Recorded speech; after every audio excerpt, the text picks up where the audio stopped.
Hello there everybody, my name is Peeporp and I've been making Minecraft videos for a few years now. And this is the town of Frosthaven, my survival world, which I started all the way back in December of 2021. Now there have been a lot of changes since then, a lot of skin changes, a lot of branding changes like logos and stuff, but I think we should go back down memory lane and watch the whole thing in one long movie. So let's show how we got from a little snowy hill in the middle of a tundra to the village of Frosthaven. I hope you guys enjoy. Remember to like, comment, and subscribe. I really appreciate it. Okay, thanks. Let's get to the video.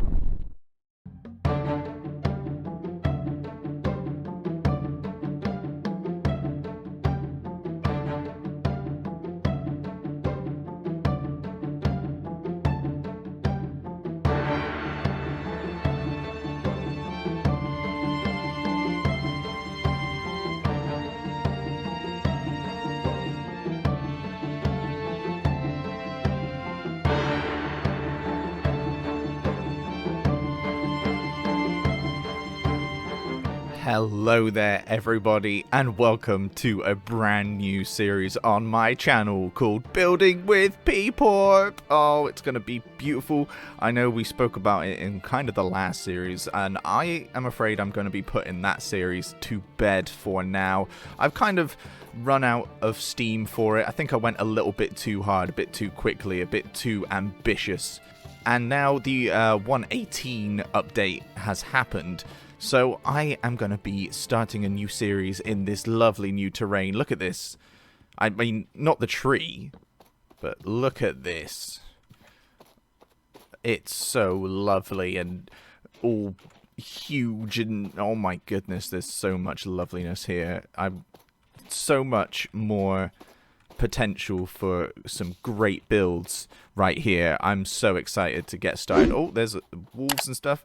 What I'm wanting to do for the start of this series is I want to make some nice, I want to find some nice snowy terrain that is very lovely, and I just want to build some stuff, you know? I've done not a lot of building lately, and I just want to build some nice things. So that's what this series is going to be mainly focused on. It's not going to be much of the survival stuff. It might be a little bit now and then. I'm going to obviously have to do farms and stuff. Ooh, some sugarcane. But what I want to be focusing on is the actual building part.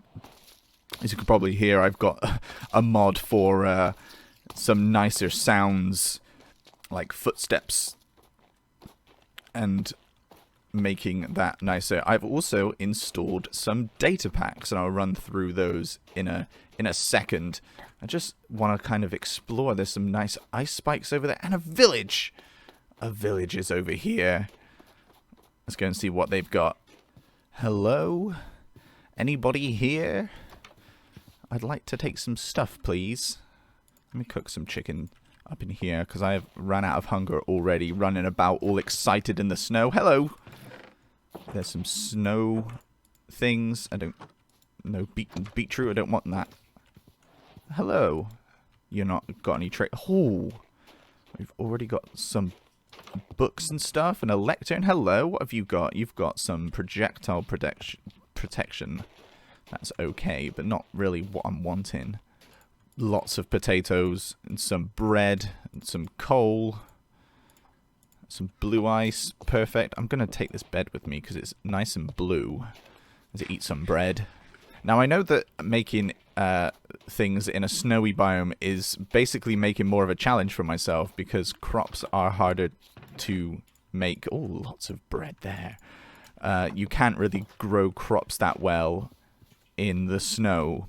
So I'm going to have to work around that, honestly.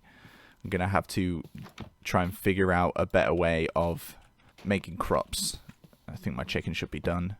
There's some cows here. That's lovely. We can take them. Steal the villagers' food. Oh, there's another one around here. I was hoping there'd be a blacksmith or something so I can get some early game stuff, but it does not look like it. Oh, there's a ruined nether portal over there. So the first plan of action is to get some stuff. I need to make tools, do the whole early game stuff, really. And I think I'm going to do most of that off camera. Because as I said, we're going to be focusing mainly on building stuff. I think I'll just wait in here for now. This could be my base of operations for now. I know I started the last series in a village as well, but I think that's honestly the safest way to do it. I guess I'm sharing my base. But yeah, I think that is how we're going to start off. I need to start things safely, and then we can get into doing building stuff. So let's make some tools and such, and then let's go and explore the new caves as well. I can see them over there. Our first diamonds. I'm sure that it's only going to be one, though. It's just going to be the one. Here it is. Just the one diamond. Oh no, I was wrong. I was wrong, and there's also a horde of zombies. Oh no. Leave this place. That's what they're warning me. Because I also saw something behind the diamonds. Let's just get these. How many? Oh! Oh! Now that is a pleasant surprise. Oh my goodness, what? Oh, hello. Please leave. Please leave, I got lots of diamonds here. Oh my goodness. It was a nice vein of diamonds. Look at that. How many? 11. Now that is what I like to see. First diamonds of the season. And also an amethyst geode as well. Things could not have gone any better. I've been looking for a while now, and mainly just trying to find iron, honestly. But I have some amethyst as well. Beautiful stuff. So let me just mention real quick which data packs I have installed for this world. Let me just eat a steak real quickly. So which ones I have? They're down here. I have. They're all from Vanilla Tweaks, by the way. So that's good. We've got player head drops, which is great. Got Wandering Trade, so we've got the mini blocks added to the Wandering Traders. We've got the Dragon drops, so as soon as we kill the dragon, we will get an Elytra, which is great. I have fast leaf decay because I cannot be bothered to wait around for leaves. Custom-sized nether portals, anti-enderman grief, armor statues, double shulker shells, and mob heads as well. So it's just a little bit of, well, that's the data packs that we have.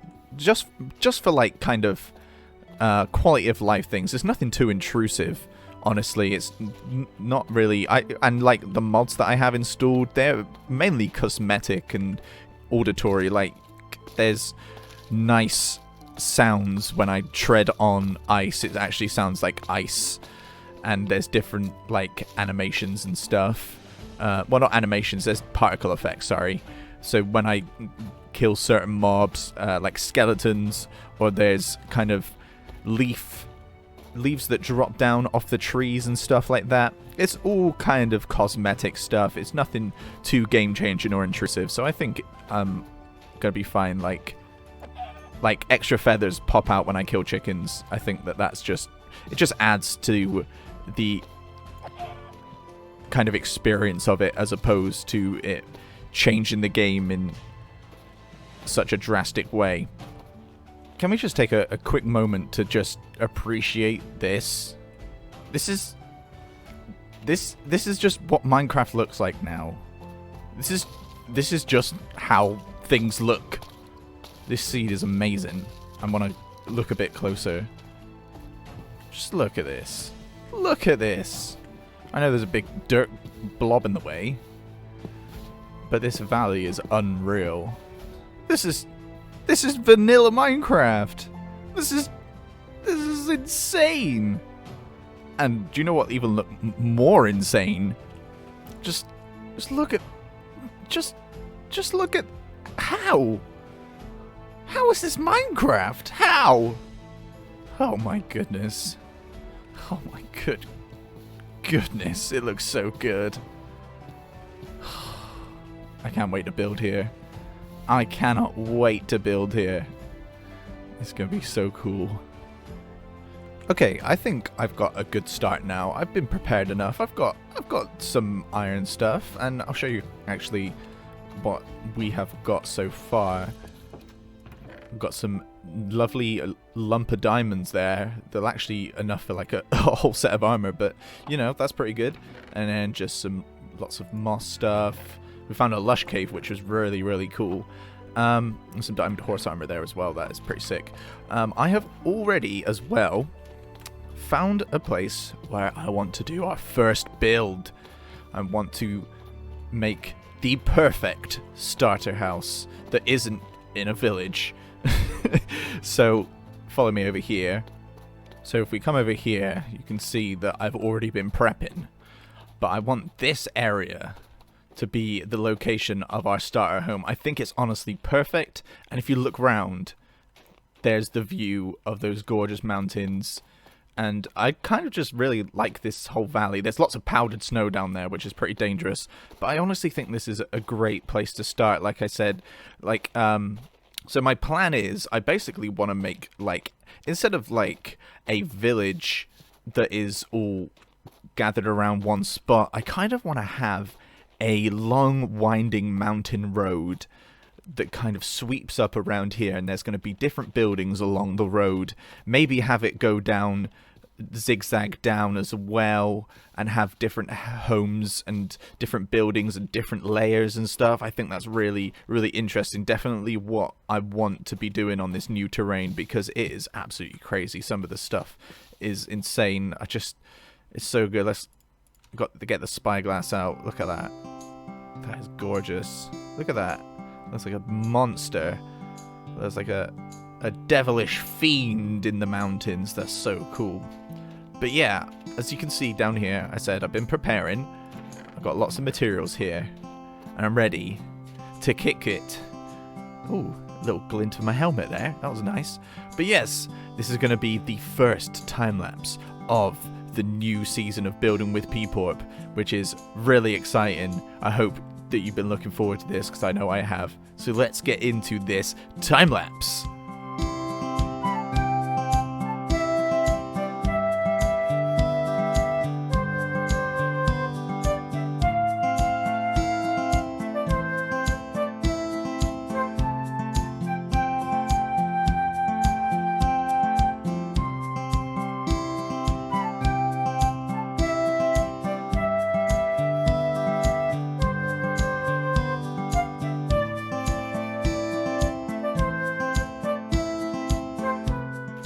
There it is, everyone. I really hope you enjoyed that time lapse. It feels good to do another one. But yeah, look at it. I'm so happy. Look at the little logs prepared, and then there's the chimney here. I just think this is like the perfect little starter house here. It really fits in. I kind of tried to make it look like a little log cabin kind of thing, with the stairs kind of giving that extra depth and detail. In the back here it's much more noticeable because there's less, but there's little windows here, the deep slate frame. I've left the roof just regular planks because I do want the snow, when it snows, I want it to like land here and kind of just rest on the top of the blocks. It looks so good. And then also the interior is getting nighttime, which is perfect. In here, I've got my little storage area. Not too massive. I've got some furnaces lined up on the side there. I think I forgot to put a lantern there. And then, once we go inside, it is like a perfect little cabin interior. You've got some seats here, little couch in front of the fireplace so you keep warm on a nice snowy evening. And bookcases and stuff. I'm really starting to get into the interiors. And then a little like armor stand here with the leather boots and leather armor for the cold. If we come up here, it's just kind of a little bedroom / little storage area. We've got some barrels, and we've got a painting here, and we've got a little place to sit so we can look out here. Let's sleep. But yeah, we got the red carpets as well. It kind of makes it a lot warmer feeling in here. But it just looks great. I love the chimney here. It's got little separate little exhaust ports, I guess. Not ports, you know, little places where... Hello, goat. Why are you coming towards me? Okay, cool. Keep your distance. Yeah, and I really like the view from this window that you can see the mountain from the window. And imagine waking up every morning and having this view. Oh my goodness. It's so gorgeous. I'm very happy. Very happy with this. Looks great. Looks lovely. With the calcite and everything. Oh, it looks so good.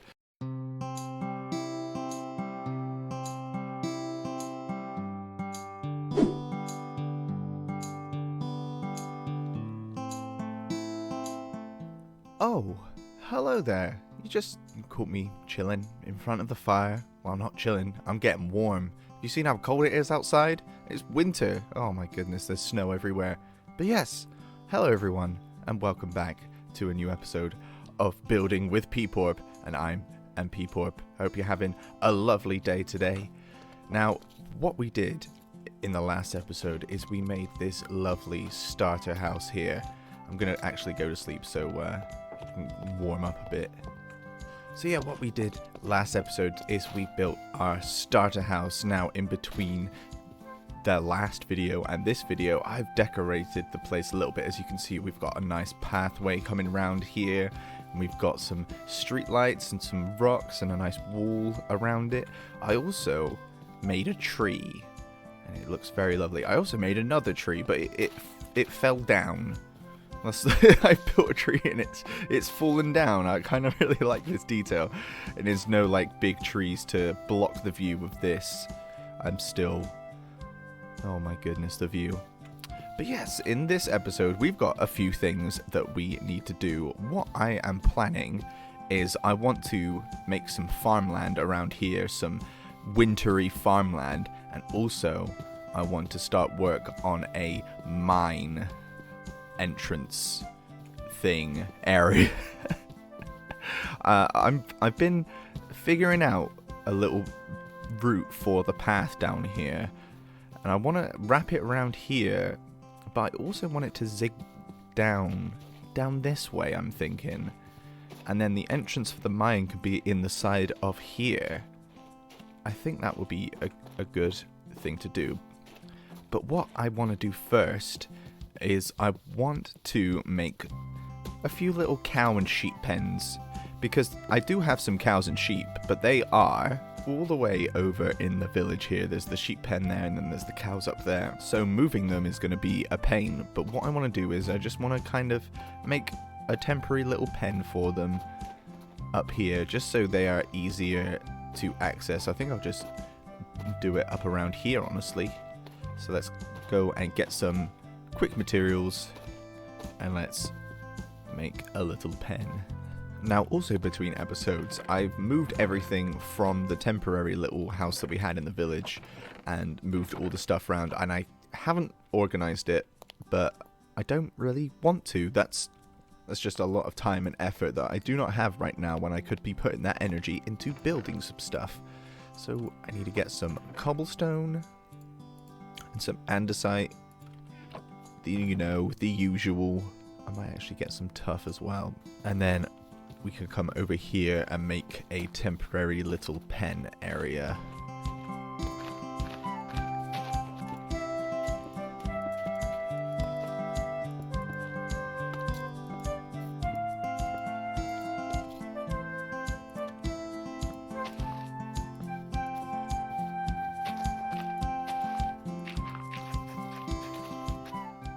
Okay, and here we have a little cow pen, which looks very lovely. I'm just going to go and basically do the same thing here for the sheep pen, and we'll be right back to bring the cows and the sheep over.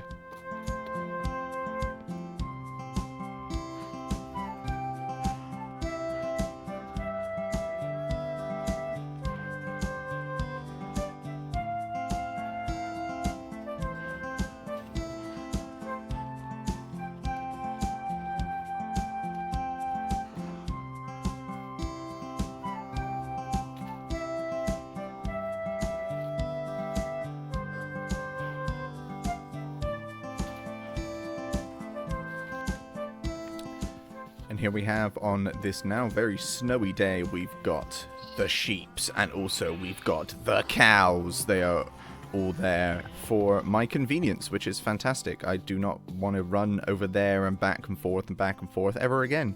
And the only time I will need to is when I eventually get the villagers from over there.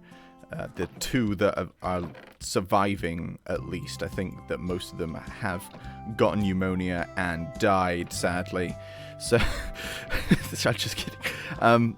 So what I'm going to be doing now is I'm going to be getting some materials and planning out our little cave entrance here. Our little mine shaft entrance. So as I said, I wanted to come down here. I wanted to have like a little mine entrance here, and then we can go into the side of the hill, make a little mine shaft, make it look all nice. So I'm going to get some materials and we can literally just start building that. Because as you know, this is not survival with Peeporp. This is building with Peeporp. We've already done some building, so let's do some more building.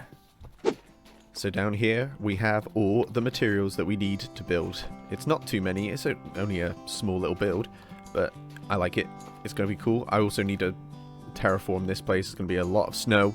But yeah, let's get into another Peeporp special time-lapse. Oh yeah, let's go.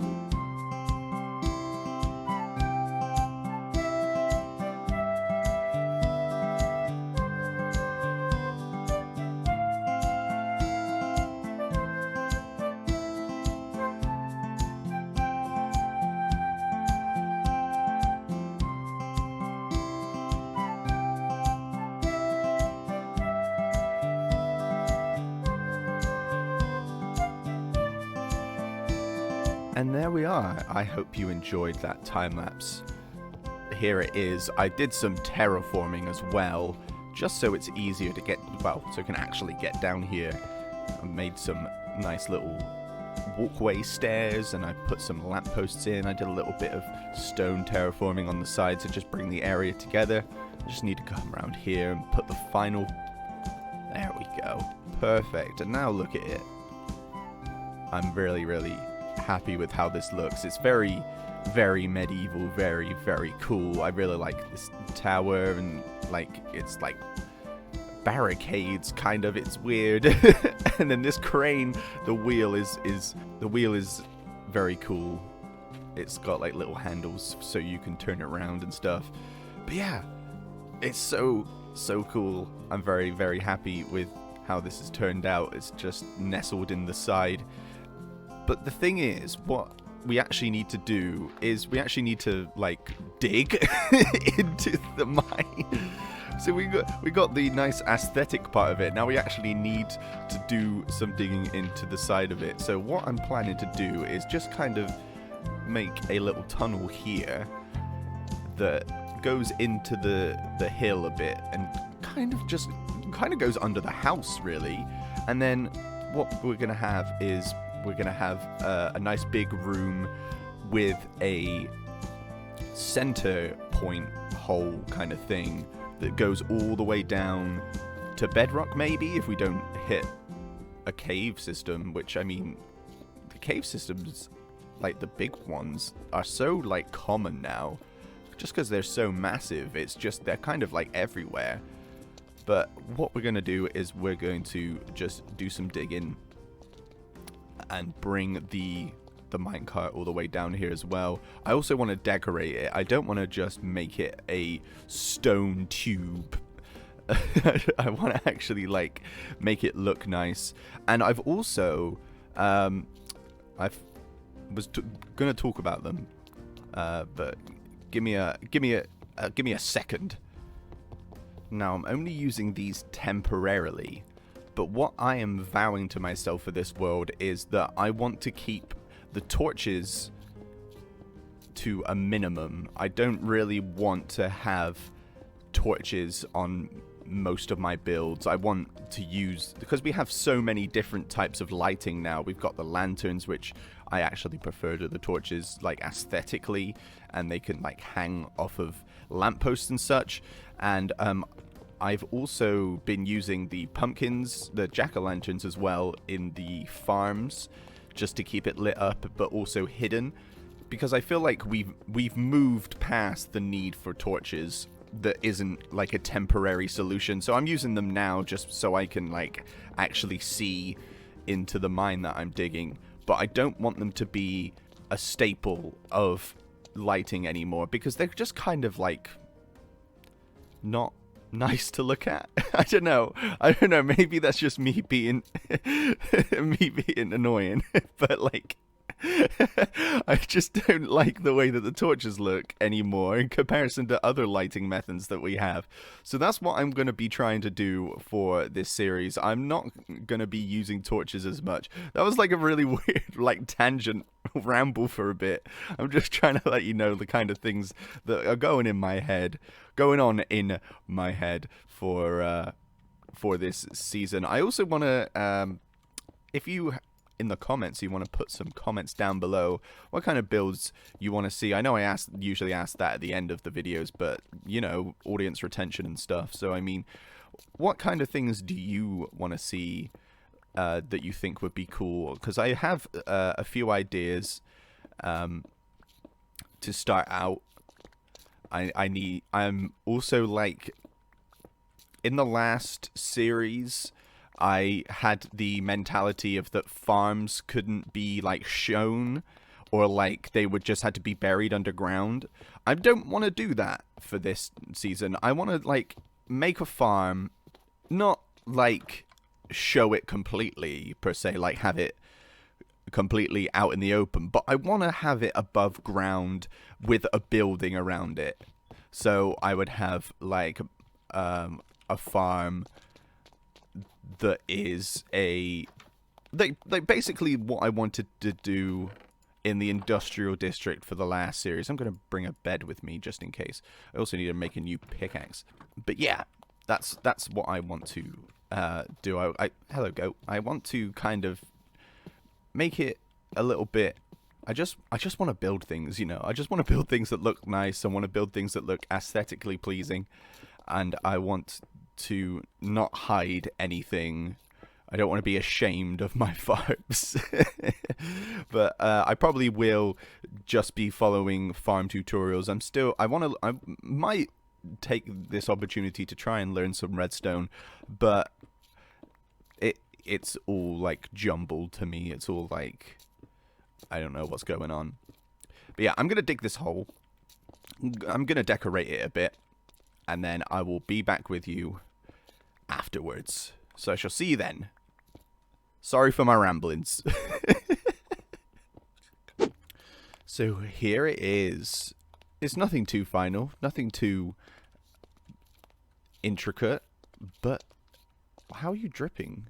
Okay, cool. But yeah, here's the little mine. It's very nice. There's like wooden supports everywhere, and there's some barrels, and there's some spots in the wall where they've been digging. I haven't really worked out the floor. It's kind of just a gradient from the floor outside, but I think it looks really nice, and there's some like holes in the ceiling. It's just kind of nice. And then here is where the hole to bedrock is going to be, and there's going to be a minecart going down, but I don't really want to do that now because I want to get this video out in this week. So I don't want to be... Oh, also, there's this little cave here where the miners could come to rest.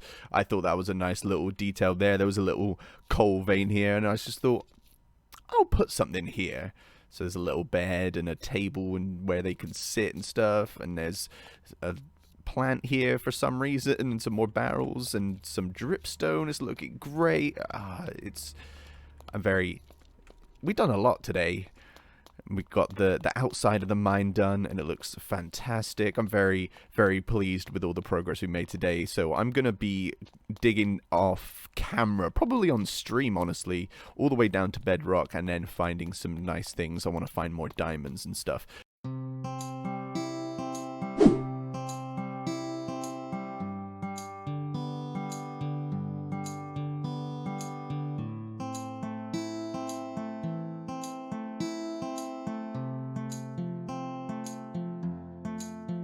Hello there everybody, and welcome back to a new episode of Building with Peeporp. I hope you can hear me from down here. Hi. Hey there, everybody. How are you doing today? I hope you're having a great day. We're down here in our new mine shaft. I haven't gone down to bedrock yet, but this is at iron level, and it's taken quite a while, honestly, like a couple of streams, honestly, to decorate this. And they actually have a way up and down. The minecart is actually sorted out, and I like the way that I've done this because I've done it with levers to power the redstone tracks, but it also kind of looks like supports on the bottoms of the bigger supports, which is always nice. But now we actually have a way of getting up and down here, and it works. Ow. But yes, this is so much easier than climbing up and down there, and it's so much quicker. And now we have a nice minecart all the way down into the mines, and we've also got a nice decorative one here. So that's what I've been doing. I said in the last episode that I would do that, and I did. Very surprised at that. And we also, I also did something else which I desperately needed to do, which is actually organize all of my stuff. As you can see, I've got stuff written down a lot. So I've got all my most used things on the right side, and then we've got other things over here like the miscellaneous stuff and transport. I really need a bigger sorting system, honestly, because I am missing a few chests that I should do. But you know, it's completely fine. All of these, they have stuff in them. So all of this stuff is now organized, and we got 2 stone ones and 2 wood ones just because I need it that much. We got ores here, and we got precious stuff. Oh, and also while on stream, I found a Silk Touch book in a dungeon, which is very, very cool, very lovely. That, and it's snowing. Oh, pretty. But what we're going to be focusing on this episode, in the last episode, we built up this mine entrance, which I've been working on stream as well, just kind of inside of the mine. I really love it. The crane is looking great, and there's snow on everything now. There's kind of no escape from the snow in this biome.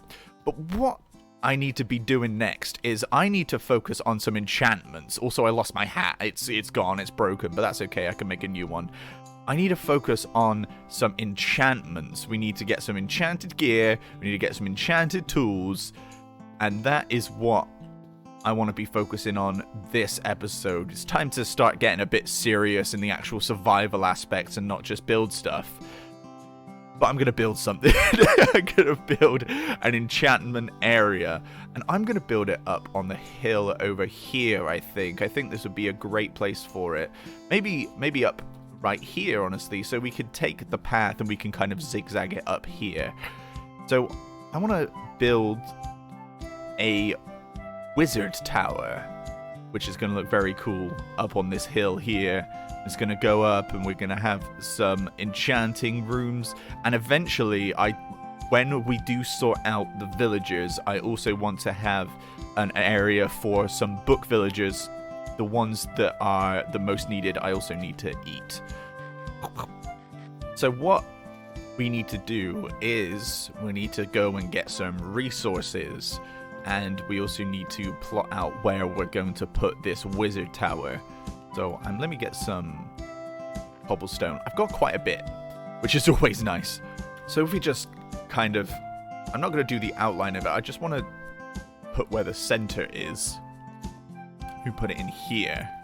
And then what we can do is we can kind of make a little path up here. Up this way, maybe have like a staircase of some kind that comes around here and then up in that direction there. So that is what I'm going to go and do, and I'm also going to collect some resources as the snow falls and lands on our fallen down tree, and everything still looks amazing. The views are beautiful. Oh, I love this place. This place is gorgeous. But yeah, I think it is time for us to go and collect some resources, and I'll be right back with you once I have gotten those. Okay, so one thing I have realized is I want to go and get some shroom lights. But there's only one place that I can go and get shroom lights, and that is the Nether. We haven't actually been to the Nether yet, which is a bit of a problem. So what I'm going to do is I'm going to go over to the ruined nether portal, and I'm going to go into the nether simply to find some shroomlights. I'm not going to go to any of the fortresses. Maybe we get some quartz, but that's really all I need. I need a couple of shroomlights, and that's it. So we're going to go into the nether for the first time. I've got a new hat, and I've got my shield. I've got some obsidian, some cobblestone and stuff, just the things that I might need, just in case things don't go well. I'm really, really hoping that I don't spawn in a basalt delta, but now that I've spoken it, it's probably going to happen. I've spoken it into existence, so that's probably what is going to happen, sadly. But no, it'll be fine. Let's go to the ruined nether portal and light this baby up. So the portal is here. I think we only need a couple of obsidian blocks to finish it. I'm going to take this gold and trade it with some piglins just in case. Let's complete this. Light it up. Oh, nervous. Very nervous. Let's go. Don't think it's supposed to be raining in the nether. Okay. We are not in a basalt delta, which is fantastic. That is always a very good start, but we're also in the middle of absolutely nowhere. So, and there is a million piglins, which is not great. But that's fine. This isn't going to be our portal that is going to be used all the time. Because eventually I do want to have a nether portal that is all decorated and stuff. So I'm going to go and try and find a forest which has some shroomlights. I'll be back with you once I find some. I'm just doing some trading just so I can try and maybe get some fire resistance potions, because that would be very, very handy. And there we go. Easy as that. Lovely stuff. I still need to find a forest though, but in all fairness, it's okay. If we can't find a forest, we can just use some glowstone. I'm sure that will be fine. Got anything nice for me? No. Thank you. Oh! It was literally... My portal is over there. It's literally right over here. Now, is there a safe way to get over there? I mean, safe is a loose term, because the nether is nether safe. But it looks like we can get up here and find some lovely shroomlights. I only need a few. Oh no. Oh no. I forgot that these things are here. They are awful. Oh no. Run away. Get the shroomlight. Another shroomlight. Thank you.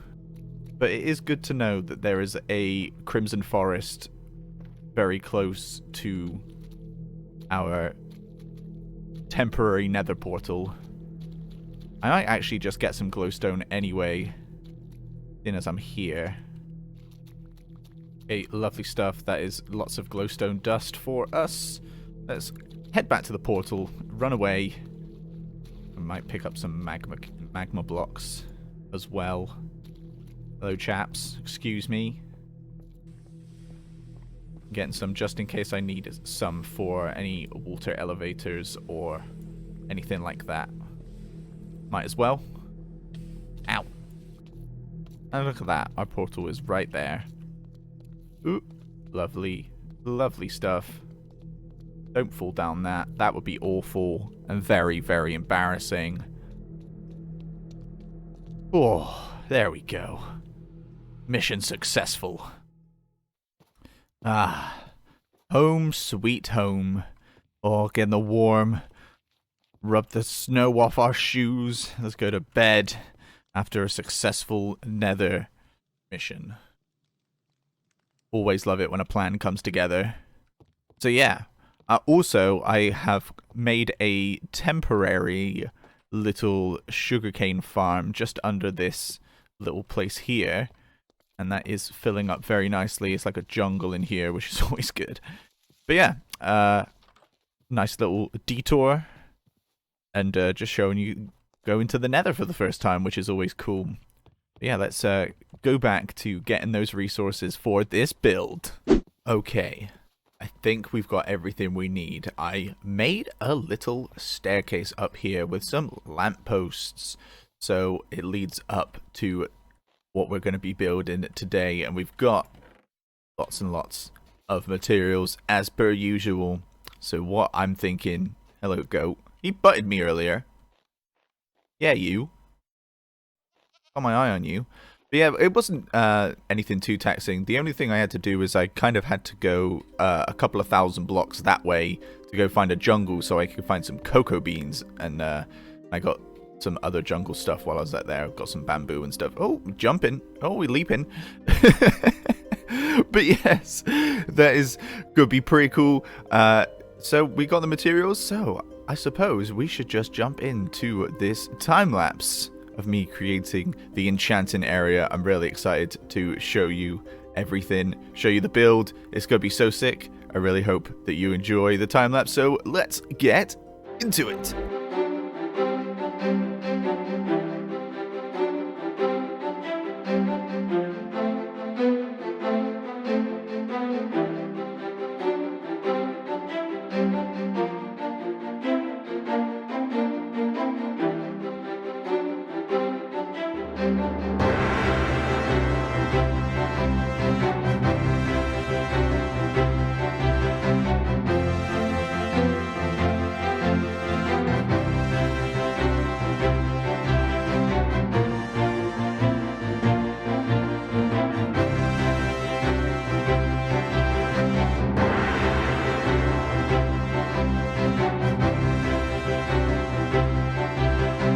And there we are, everybody. I really hope you enjoyed the time lapse. It was a lot of fun to make, and look at this wizard tower. I am in love with how it looks. I put a lot of thought, a lot of details into it. Like, as you can see, the brown concrete powder on, that's what I needed the cocoa beans for. And then if we go, the interior is all sorted as well. It's a nice little entrance hallway with some bookshelves. And if we come up here, we got a nice spore blossom to give it just a little bit of ambience. And what we are missing in here is the enchanting table, which is the whole point of the build. And it goes up to level 30. 26, apparently. Well, I guess I need to go put some more bookshelves down somewhere. I need to find a place for them. But yeah, the build is done. All is well. It looks gorgeous. And then it's going to be up here where I'm going to be putting the book villagers. We've got little barrels for where the books will go. I just need some lecterns, and then we'll need to actually bring them in here when we have a villager breeder, which hopefully I will be working on in the next episode. But yeah, I am super, super happy with how this turned out. I guess I'm going to have to go and get some extra bookshelves because I might have accidentally not placed some down. I was like, I don't know if I have any left over. Okay, I guess we're just going to have a little bookcase in the center of here. That's so strange. Actually, I need to... There we go.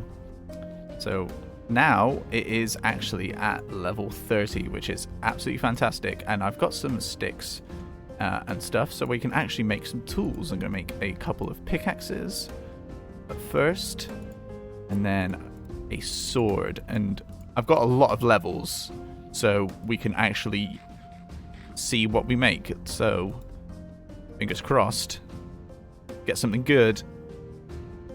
Silk touch, even though we got a silk touch book. Efficiency 4 with silk touch, not unbreaking. Not mad about that though at all. And then a fortune 2. I will take that. That is very nice. Very, very lovely. And then the diamond sword, fire aspect, sharpness 3 and fire aspect 2. That is actually a very good set of enchantments. I am not complaining in the slightest here. I can actually, while I'm here, just gonna make some trapdoors so I can just put it on top of here. There we go. But yeah, that is actually really, really good enchantments. So now we can actually start mining for some diamonds and get some fortune up, and then we can make, I'm gonna make a, do I have enough? I'm gonna make a chest plate. Ooh. Diamonds. Protection 4. Should I get protection 2? I'll get protection 2. So now we got a nice enchanted diamond chestplate. And hopefully I will go and get some more levels. And then we can enchant the rest of some diamond stuff. And then at the start of next episode, we're actually going to have full enchanted diamond armor. And it is snowing and dark. Let's go to bed before we say our goodbyes. Yeah, that is going to be the end of this episode. I'm still just so happy with this. Yeah, there's also some balconies and stuff on different sides, some places to sit and hang out and stuff. But yes, this has been another episode of Building with Peeporp. I'm multicolored, look at me. If you like the video, leave a like. If you want to see more, subscribe. Leave some comments down below what kind of things you want to see built in this world, because I've got so many ideas, and this is just the tip of the iceberg when it comes to builds. I'm so motivated to make some crazy stuff, and it's all looking so nice.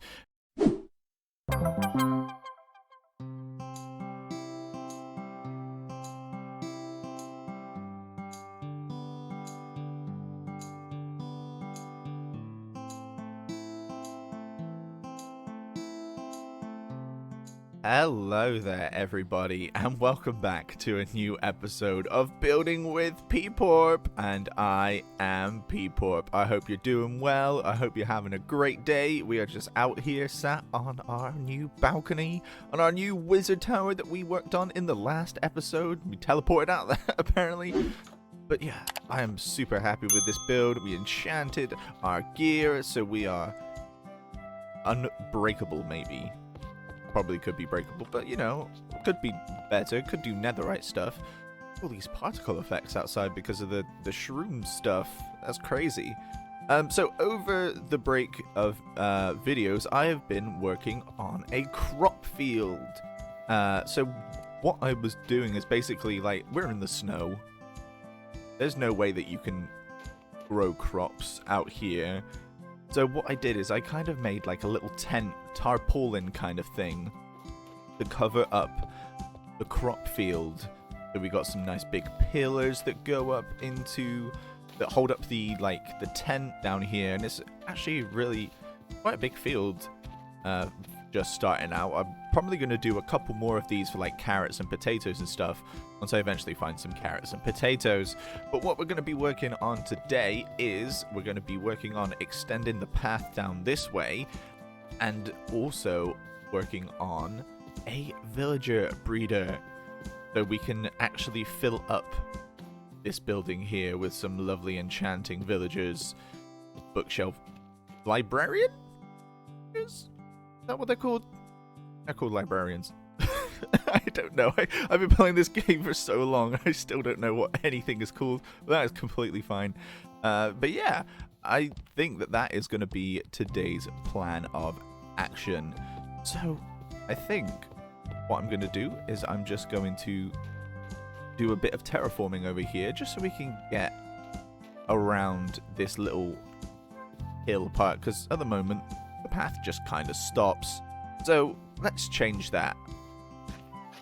So I've been thinking a lot lately about what I'm wanting my content to be and how much content I'm wanting to put out into the world, because I feel like at the moment there is a lot more that I could be doing.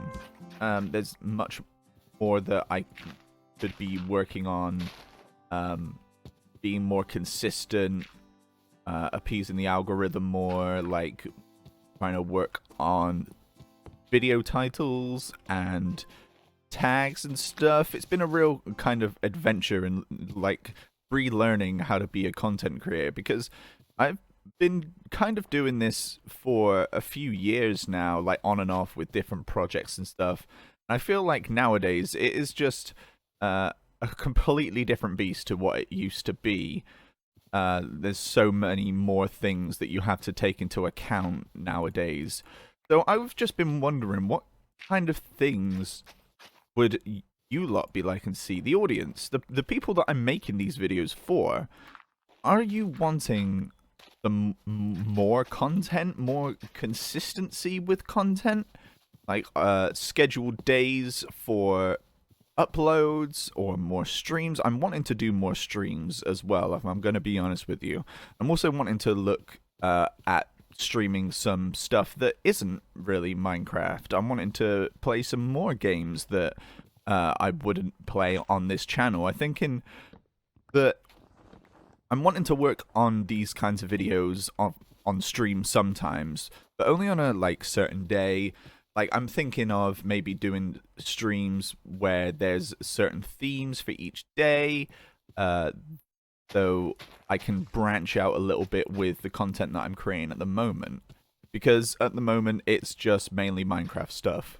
And I know that the market is completely saturated with that, but like, for videos, it's fine because I actually I just enjoy making these videos, honestly. It's not really for, well, it is for other people, but like, I make them for me because I really enjoy making them. Yeah, I've just been kind of thinking, really, I'm wanting to kind of push myself a bit more because I feel like I do push myself with this kind of content, but I feel like, I don't know, I always feel like I could be doing more than than I am at the moment, which is probably not a great thing, but because I do work very hard on these videos. It's just, I'm very scared about getting burnt out like I did on my last survival series, so maybe having that balance of kind of doing Minecraft stuff on the YouTube mainly, only exploring it on stream occasionally, and then also doing other games on the side. I don't know, I just wanted to like just have a little conversation with you. If you want to put some things down in the comments so you could kind of like say what you want to see, if you like the scheduled kind of content, or if you enjoy it more sporadically. But yeah, I just wanted to see what you're all thinking, because the only thing that I see is the comments. So if you want to send comments, that's how I can kind of get an idea of what everyone is enjoying. But yeah, I'm gonna carry on making this path. It's not too much to go, honestly. But yeah, I was just having a little think, having a little chat. And we're back, and as usual, I have changed my mind about what I'm doing.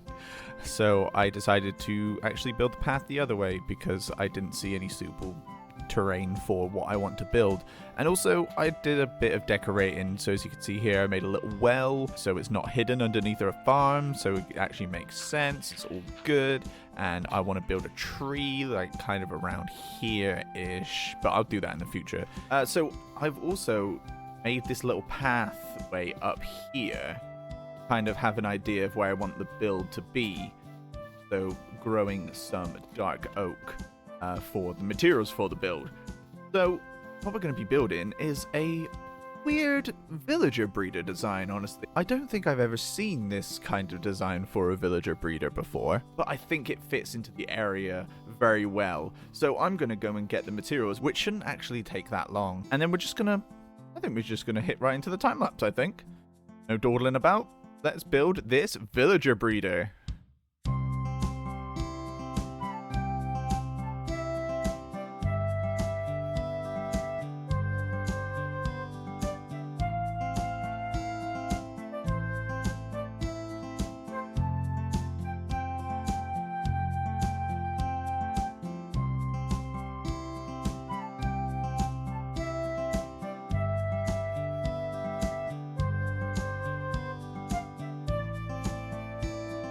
And there it is. It is the weird villager breeder. I kind of made like a water tower kind of thing. And if we come up to the side here, it's like where the water would be is where I'm actually going to be breeding the villagers. So if we come in here, we got the setup already waiting for villagers to be placed in it. Now I need to put a little thing here for a water source. Not water source. I need to just make sure when the villagers come out, basically they're gonna come down here, and there's gonna be a water bucket here. Let me put a block at the end, and then put the water bucket here, and then they're gonna just fall down the hole, And then they're going to be transported this way down a little slide to the building that I'm going to be making now with you. Because usually I just make buildings on time lapses. I think it would be nice to just have a little build walkthrough. Have a little figure out what we're going to be doing. I don't want it to be too much of a build because I don't want to cut this off of the view. I don't want to like put anything too big in front of it. So what I'm probably just going to do is I'm probably just going to make a nice little square or rectangle build. So it won't be anything too crazy. We're just going to do a little bit of a cobblestone base down here, and then I'm going to rough it up with some andesite and some tuff. Get a little bit of a gradient in. Just kind of build up this little rectangle here. And now we're going to go up with the andesite here. I'm thinking maybe they could come in through the roof, so I'm going to actually cap this off here. Just make a little diagonal house here. I'm going to put some walls up like this, just to give it a bit of reinforcement. And I'm going to do that on the other side here as well. Just going to bring this down one here, so the roof will fit a bit better. We're just going to make the roof kind of the same as we have been making it for the other buildings, just so it has some sense of being within the same kind of style. And I think we're going to have them drop down here into this hole. So then it just, and then we're going to have a little glass area here, which is going to keep the villagers in place. I'm going to make a little doorway here and bring the path round to the front, and this is going to be like a little porch area. And then I'm going to bring up the floor one block. But now I think, yeah, I've got some lanterns with me, so I'm just going to put these in random places for now. Just so we can light this place up. And it's time to go to bed. So I actually think it looks good. I think this is a nice, simple little building. I'll need to put the cobblestone here just so there's no dirt. And then what I'm going to do, I don't have that much tuff, so I'm going to use it sparingly. But hopefully just adding this little bit will help with texturing a little bit. Okay, now I'm wanting to put just a few windows in on the sides here. Let's do our classic shutter design. And we're going to go out here and use trapdoor with fence gate to make some shutters. That looks so good. So good. Very simple. It's just a little bit. It's not... We don't really need anything too big, because that is just simply where the villagers are going to be deposited. And I do want to get a zombie in here as well that can turn the villagers into zombie villagers, and then we can have a little healing area as well. So I'm going to put another plank there. So the villagers will fall down into here. I think they'll just land right there. Might get like a water source, so right there, so they don't like. I suppose they won't take much fall damage from there. I don't think. I think that'll be good. And then we can set up a rail that goes in, and around here will be where the zombie is, and then we can bring it round here Or maybe we can have a separate room on the other side for healing. That would make sense because this side's a bit flat. But that's kind of the basic idea of what I want to do for this build. So I'm going to go finish it up, texture it, and then it'll be time to get some villagers. I think there are still 2 villagers over in the village over there, so we're going to get a boat and bring them round on the river, and then we're going to have to minecart our way up. So this is the design that I came up with. It's pretty simple, not gonna lie, but it's just like a building for where the villagers are going to be. So what happens is the villagers come out of the bottom of the water tower, and then they fall into this fun slide, and then they slide down here, and then they come into the building, and then we'll go around into the building. So I've got like a little temporary setup here, so the villagers will fall into this cage of glass, and then we'll send the minecart around, and then we'll eventually get a zombie in here that can turn them into a zombie villager, and then they'll come around into this room where they'll be cured, and they will be given their profession. So all I need to do now is actually get the villagers in. So hopefully there's still villagers left over in the town over there.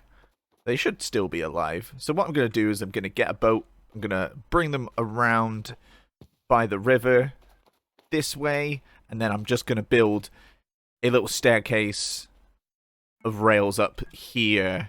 I'm going to take a few rails, but it's okay. I've got plenty. So let's go and get some villagers. So I'm not going to lie, it was a lot easier than I thought it was going to be. Look at this shot. But yeah, I basically did what I said I was going to do. I took the villagers out on a boat, got them out of their houses, and then just kind of just took them on the boat on the river. Look at this other shot. Slow-mo that time. And then I got them into the breeder, and it works first time. Yeah. Goodbye, child. And then I also managed to just find a group of zombies, but I put a sword down, and he picked it up. So I'm not going to complain about that. Come on, get in. And then I got him in his new place, his new forever home. It was actually a lot less stressful than I thought it was going to be.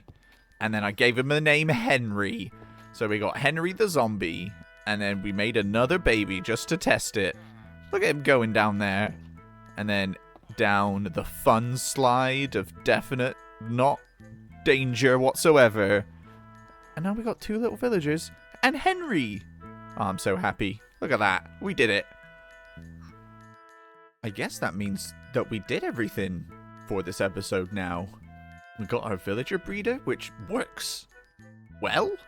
And we've got our little house area where we're going to be converting the villagers using Henry, our new friend, who's bouncing for joy. He's so happy that he just can't stop jumping. You want to give me a little love tap? Thank you. And now we got 3 villagers. Oh my goodness. This was a successful episode, if I do say so myself. And it's so good to be making videos after my little break that I had. So yeah, this is going to be the end of the newest episode of Building with Peeporp. I really hope you enjoyed as the sun goes down. Oh, lovely. Let's try and cover it with our hat. There we go. If you like the video, leave a like. And if you want to see more, subscribe. Leave some comments down below, as I asked earlier, about stream stuff and what you want to see in the builds. It's going to be so cool. I'm so happy with how everything's turning out. I'm going to probably, over the break between these episodes, I'm going to do some decorating. I'm going to build a tree there. I'm going to build another tree somewhere else. I'm just going to decorate this a little bit more.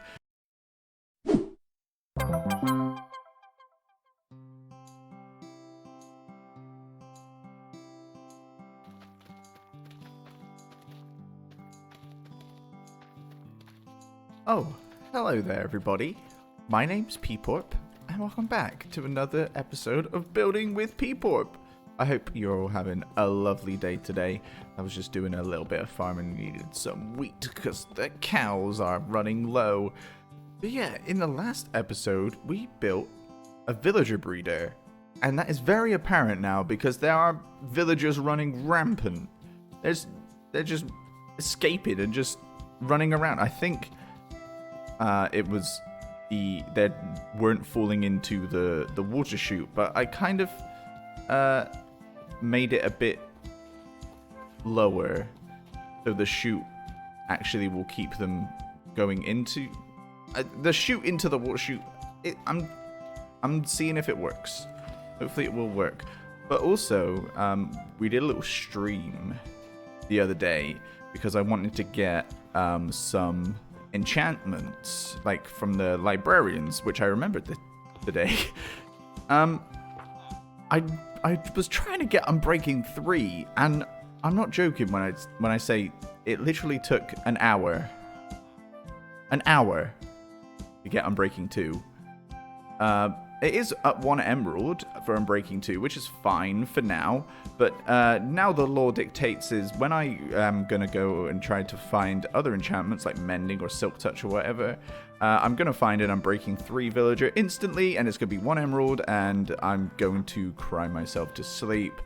But yeah, Henry's doing a great job. We've got quite a few villagers in there at the moment, which is fantastic. So what I'm thinking for today's episode is I want to build a melon and pumpkin farm and get a load of farmers so we can start trading emeralds. It's time to start building the little emerald economy around here because I want to start actually being able to trade, and then once we start getting a steady supply of emeralds is when we can actually start focusing on moving the librarian villagers into here, into the wizard tower. I'm gonna have to make another roller coaster. Even though I haven't taken apart the other roller coaster yet. Look, oh no. Yeah, it's still here, look. I should probably get rid of that. I'm gonna do that. I'm gonna get rid of that.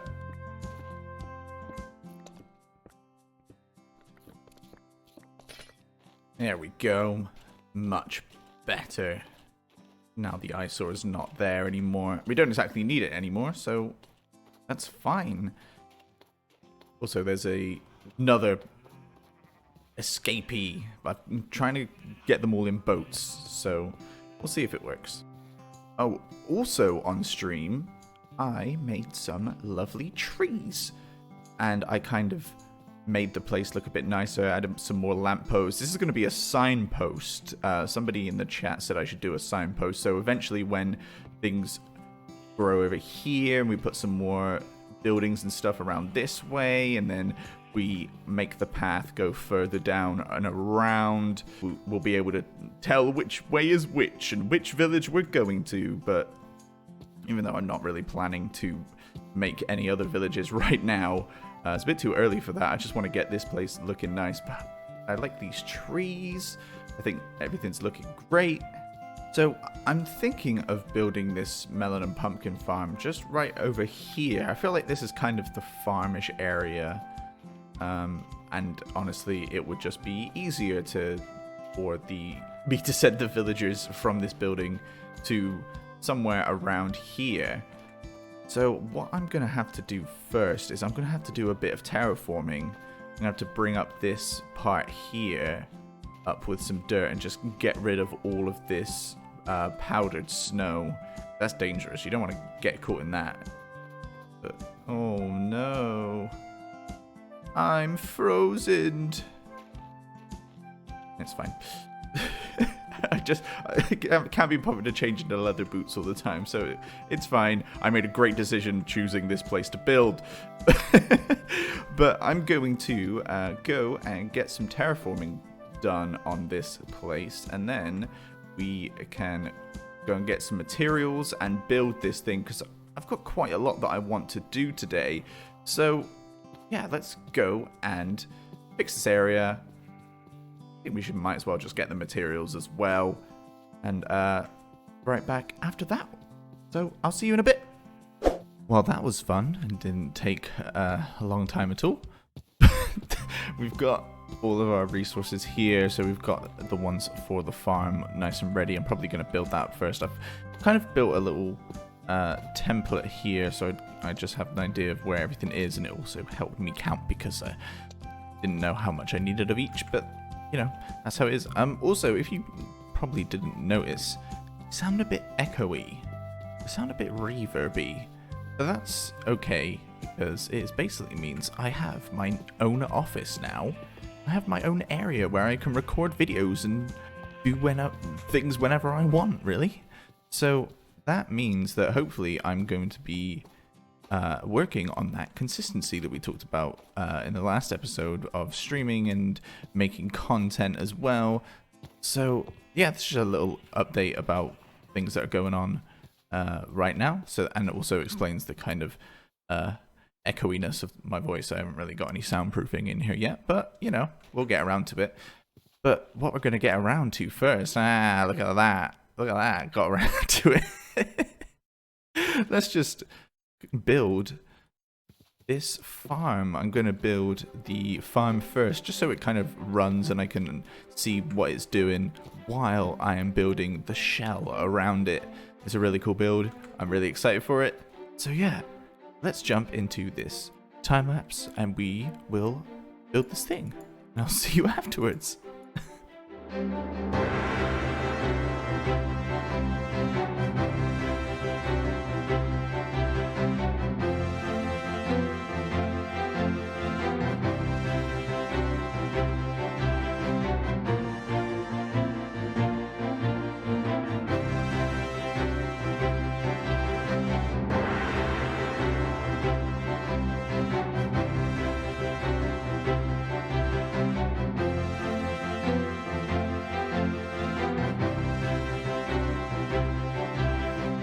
There it is, everybody. You would not think, looking at this, that this was built to be a melon and pumpkin farm. I'm kind of doing the opposite of what I did in my last survival series. As opposed to hiding all the farms underground, I'm going to be trying to make farms and then build a shell around them, actually give them a purpose. But I actually really, really love this. I like the fact that it's just a big house and then a little tower on the side and you can walk underneath it. It's kind of like really dynamic, I think. And I've also brought the path underneath it, added some lampposts. Let's have a look inside, shall we? So we come up here to this tower. We've got like little windows that aren't actually windows. I can't remember what they're called. But it's like little arrow holes on like classic castles. So my theory is that this is like a little watchtower that was repurposed into a house. So if we go inside, we'll see that it is mainly just room for farmer villagers. So we've got 8 down here and we've got 3 up here. So that is 11 farmers, and hopefully we will be converting them so melons and pumpkins will sell for a lot. Up here we've got a little storage room area as well, just something to fill up the attic because I'm tired of not having things in the attic. So yeah, that's it. I also need to get some paintings to put up just to make it a little more homely. But yeah, that's what I've been doing. I keep forgetting that there isn't any pressure plates because I put trapdoors right next to the actual doors. And also the best part about it is that the farm has been running. You can hear the minecart. It has actually been working. Look at it. And we actually have quite a few melons and quite a few pumpkins. Not a terrific amount. But this took a couple of hours, so that's just a couple of hours of it running. And it looks so good. I'm so happy with it. Oh, and also, we look here, we got day 203. So during that time lapse, we hit 200 days in this world, and I gotta say, I think we've got a lot accomplished for 200 days in this world. I'm super happy. This place is looking amazing. It's starting to all look cohesive. I do need to, of course, do some decorating, put some trees around. I want to play with some bigger tree designs and try and work on those, like even bigger than this, like tall spruce trees. just to give it a little bit of variation, because all the trees kind of look the same. Maybe I can try and find some dark oak or something, like leaf-wise. Get some dark oak leaves on the top of a tall spruce tree. That I think that would look really, really nice. But what I want to do, well, what I need to do is I need to get some villagers sent over to the farm. I need to get you moved. But I can't really do that right now because I need stuff for brewing. I need to make some potions of weakness. And I've got a few spider eyes in my mob stuff. I got 8 spider eyes. That can definitely be improved, but we have no blaze powder whatsoever. I did not realize I had a stack of torches there. We don't have any blaze powder at all. Blaze rods or blaze powder. We have one brewing stand that we stole from a village. So what I need to do is I need to go into the nether and find a nether fortress. So that is what our next plan of action is. I'm going to have to go and prepare for it. I need to pick up that splash potion of fire resistance that we got. Is it in here? It is indeed. I'm going to take some gold as well with me because I'm got quite a lot. Got quite a lot of gold here, so I'm going to take it for trading just in case I can get another splash potion, because that would be very, very handy. But yeah, I think if I actually remember my golden helmet. For that, let's go into the nether. I do want next episode maybe to organize a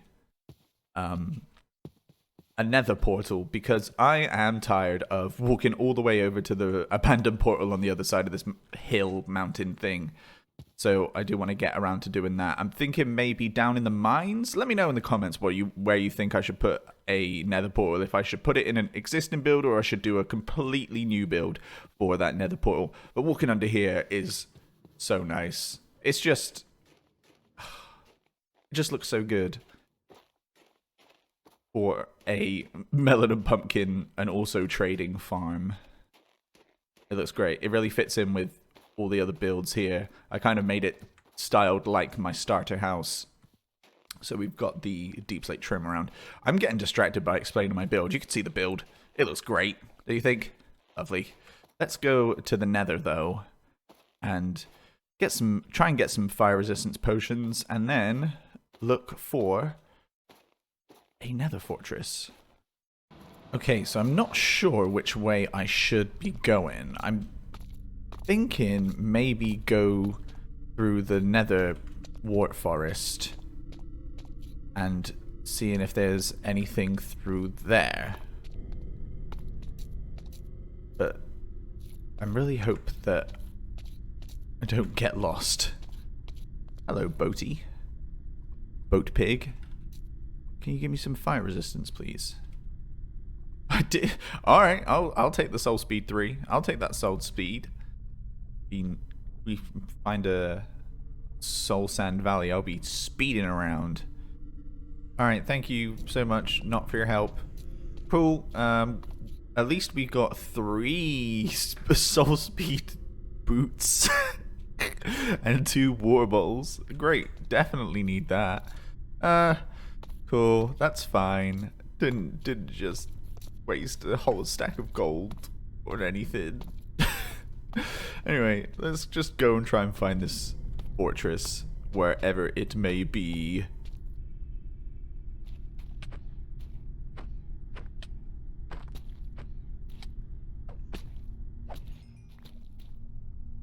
That was genuinely terrifying. Oh. This is not going as well as I planned. I'm just going to turn back at this point because I've just not got anywhere and this forest lasts for miles. So I'm going to go and try a different direction, I guess. See, now I don't know why I decided to come over here, because this place is infinitely worse. Yay! Okay, I think I'm going to put my boots on. I left my shovel. I didn't. That's Treacherous. Oh my goodness.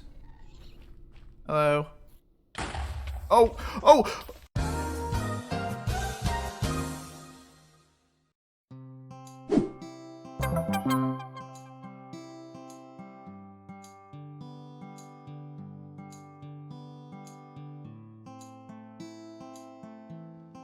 Well, lost everything. That was not how I wanted that nether trip to go. And look at my skin. My clothes are ruined. Oh. See, I think I have my Channel 64 skin laying around here somewhere, just in case. So, I mean, maybe I'll change into that later. But we've got more pressing things to deal with, like getting back our stuff. So I made some backups. So we've got some stuff. It's just not enchanted, not good enough for what I want to do. Oh, hi Foxy. I'm kind of sad, but the whole point of this game is to just get your stuff back, and that is completely fine. We'll get back on that grind a little bit later in the episode. But in the last episode, we made this amazing building here, which is actually a melon and pumpkin farm. I really appreciate the support in the last episode. All of you seem to really, really love this thing, and it's working so well. I'm so happy with how this has turned out. What I want to do for this episode is I asked in the last episode about a nether portal design, and I mean, the comments were kind of mixed. Some of you said that a nether portal design might be a little too much, and then others were like, yes, do something cool with a nether portal. So I'm gonna do something cool with a nether portal. Any excuse to do some building. And also, I want to build some more trees and decorate the area a little bit more. Like, this whole space here is a bit empty. So I've been figuring out some tool tree designs, and I think they're looking really cool. So what I actually want to do first is go back into the mines, try and find some more diamonds, get some more stuff, and I also want to try and find an XP farm. Because I found, well, not find an XP farm, but find a dungeon. We did find a zombie one, but it was quite far away, and there's a mine shaft as well, which is also quite far away. So I want to try and find something a little bit closer to home, so I can get back my experience, get enchanting again, and return to our glory of enchanted diamond tools and armor. So I think the first course of action is to just go into the mines and just have a little strip mine, I think. I'm going to go down to diamond level. I think I'm going to make a spare pick just in case. I really do need to get a bow. That ghast would have been much easier to deal with if I had a bow. So, got some string. I think I've got some arrows. Oh yeah, I've got lots of spectral arrows and regular arrows too. Excuse me, how do you make a bow? How do you make a bow? There we go. I'm a bit silly. But yeah, a bow is very much needed, and it's almost nighttime already, which is fantastic. So, the first thing I'm going to do is I'm going to change into my Channel 64 skin, just temporarily, so we're not looking all disheveled and burnt as we're going through the mines. I don't want to be laughed at if I find any creepers. I don't want them to laugh at me. But yeah, leave for a little bit. I'm going to change. Be right back. Now, where did I put it? Is it in here? Or... No, not in there. Ah, found it. Ah, there we go. That is much better. I can actually go outside even though I got short sleeves, but that doesn't matter. I am debating whether to keep this skin as my just regular skin, because I put a lot of effort into this and I really like it. So let me know down in the comments whether you think I should just keep this skin as my skin from now on, or if you want to see some differentiation between the single player skin and the Channel 64 skin. I'm saying skin a lot and it's kind of making me weirded out, but you know, that's just what Minecraft does. But yeah, I think it is now time for us to go into the mines, do some strip mining, do the YouTube thing where I go mine off camera, try and find us some lovely diamonds. So I'm going to go do that real quick. And by real quick, I'll probably be a couple of hours down there. And then we can get back to our glory and maybe build some lovely things as well. So I shall see you after I've done some mining. So I would say that that was a success. As you can see, I'm all shiny again. So I managed to get some more levels, enchant some stuff. I got a couple of pickaxes now. I got efficiency and I've got fortune, which is very, very helpful. So we're kind of back to our former glory. And also we managed to restock all of our diamonds and more. We've got plenty. So if anything like this happens again, we'll be sorted. And also, while I was mining, I found the perfect place. And by perfect place, I mean I found exactly what we need for this current situation. But it's over here. It's a little bit away from our base, so we're going to have to make a weird path all the way around it. Maybe a bridge as well over this ice river. But we come over here. If we look down here, there is a walkway, which leads to a huge cavern, a huge dripstone cave, which I've lit up, but also spider spawner right here, and also over there. So we've got a double spider spawner right here. Technically, though, we have a triple spider spawner over here, but I think this one's a bit too far away to include. These two are very close together. I've cleared a bit of the area out. I still need to clear out some of it, so we can make a double spider spawner XP / spider eye farm, which is absolutely perfect for what we're going to be needing for the villagers that we have. So what I can do is I can just sit here and we can have the spiders spawning, and then we can get Bane of Arthropods or something, and with looting, hopefully, and we can get some lovely spider eyes and also experience easily. So that, I would say, is very successful indeed. So I want to kind of clear out this area and make a little spider spawner farm thing.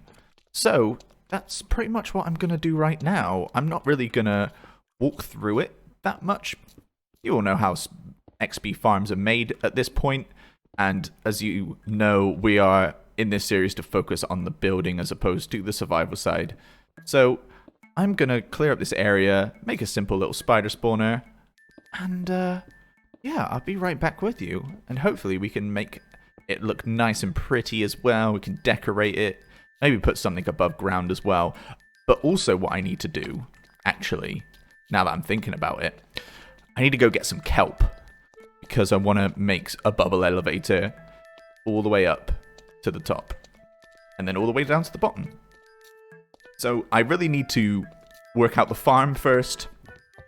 And then we have to go and go like 2,000 blocks away to the ocean, get us some kelp for the bubble elevators, and then we'll be in business for some XP and also some spider eyes. So I'm gonna go and make this farm, go get some kelp, be right back.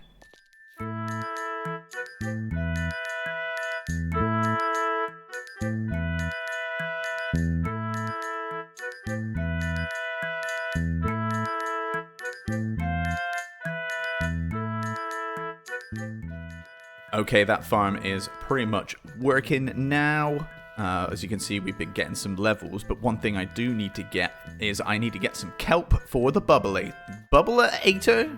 The bubblinator. The bubble elevator. So I need to go 3,000 blocks to the nearest ocean. So let's go and get some kelp. Kelp. Kelp, kelp, kelp, kelp, kelp, kelp. Drowning, drowning, drowning. Kelp. I think that might be enough kelp. So I went and got that kelp, and then I did that thing again where I got distracted and I just kind of built everything. Before we go down and have a look, I would like to give a huge shout out to Tarek Time, my friend, who helped me, basically walked me through how to make this farm as efficient as possible. Without him, this farm would definitely have taken me more than just the 6 hours it already has taken. It probably could have been more. But anyway, we have the bubble elevator here now, and we have our drop down.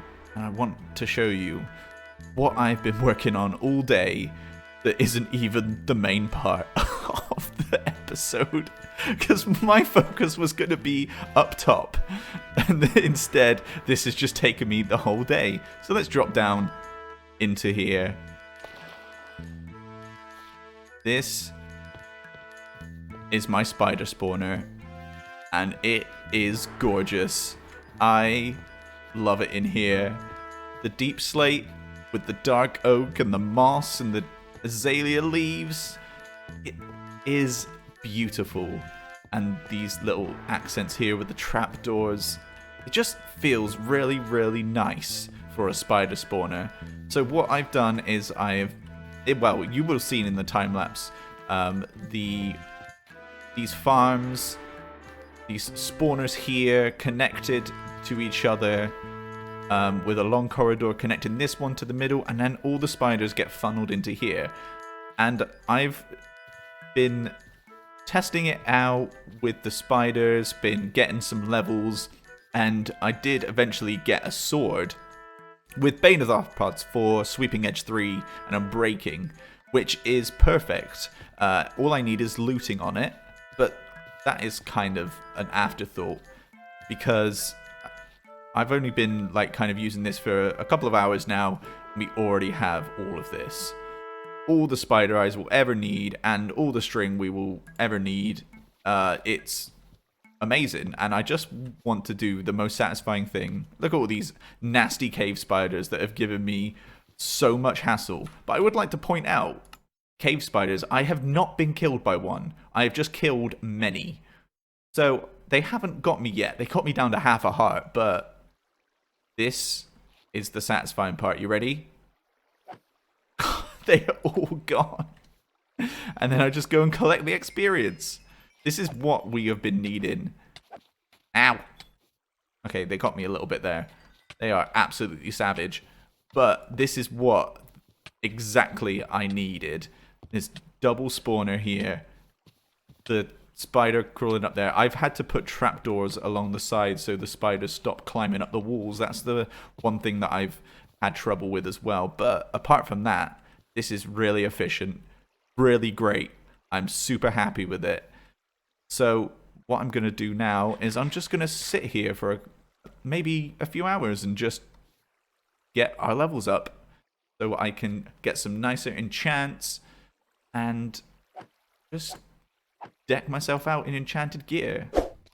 That spider spawner was such a good find. Look at these levels. I can go and enchant lots and lots of lovely things. I think I'm going to do a pickaxe, then a shovel, maybe another sword, and a bow. Because, I don't know if you know this, but I need a bow. Because of ghasts and other things. I also need to get home before it's dark. Oh no! Ah, much better. Much better. Go make some nice tools, some spare tools, so we can go and enchant. Come on, Silk Touch. Now that's Fortune. Infinity, perfect, lovely stuff. Come on, no, I don't. I want Silk Touch. Give me. No, I don't want the Bane of Arthropods. Give me. Oh my goodness. It just does not want to give me. I'm breaking 3. Come on. Rubbish.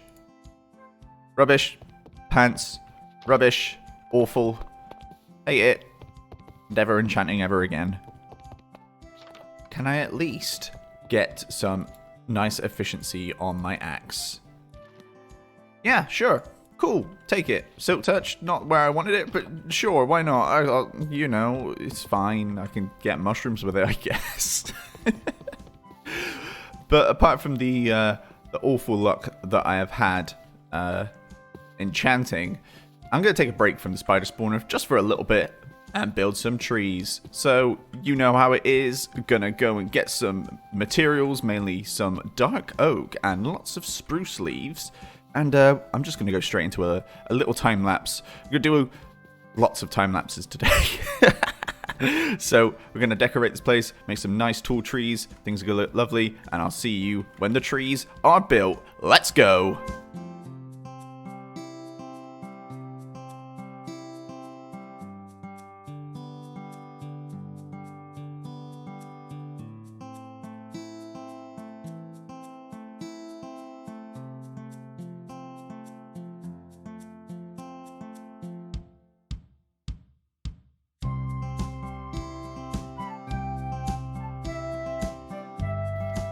Get a load at these bad boys. Oh my goodness, they are so nice, so huge. They really help the framing of this whole area. Like, this was just like kind of a void to the sky, and now there's a huge tree, and they're huge and lovely and kind of textured, and oh, they look so good. And this is like another pathway. I think this might be the pathway, maybe, that leads to the spider spawner. I haven't decided yet, because this is going to be the end of the episode here. It has taken a lot much more time than I was anticipating for this episode. Most of the time went into making that spider farm, and these trees are just kind of here. But they're so lovely. I'm very happy with the progress we've made in this video, even though the original plans did not go to plan. Didn't make any mega build for the entrance of the spider spawner, but that's okay. We can do something in the next episode. I do want to do a couple more builds, and I kind of like the idea of doing multiple builds in an episode. I think that is really cool. Speaking of cool, this place looks so good. It's starting, well, it's not even starting anymore. It's looking so cohesive. I want to make some more trees, just some little ones to kind of bring up the front, because there's not really anything here at the moment. It's just kind of snow, so I want to do some decorating, put some tall ferns and just some foliage around, maybe some rocks and stuff. The things are looking great. I'm really sorry to all of these villagers that have been stuck in here for the past couple of episodes. But things don't always go the way that you want them to, and honestly, that is completely fine if things don't go to plan. If you get huge trees and a double spider spawner, that's completely fine. I am very much okay with that.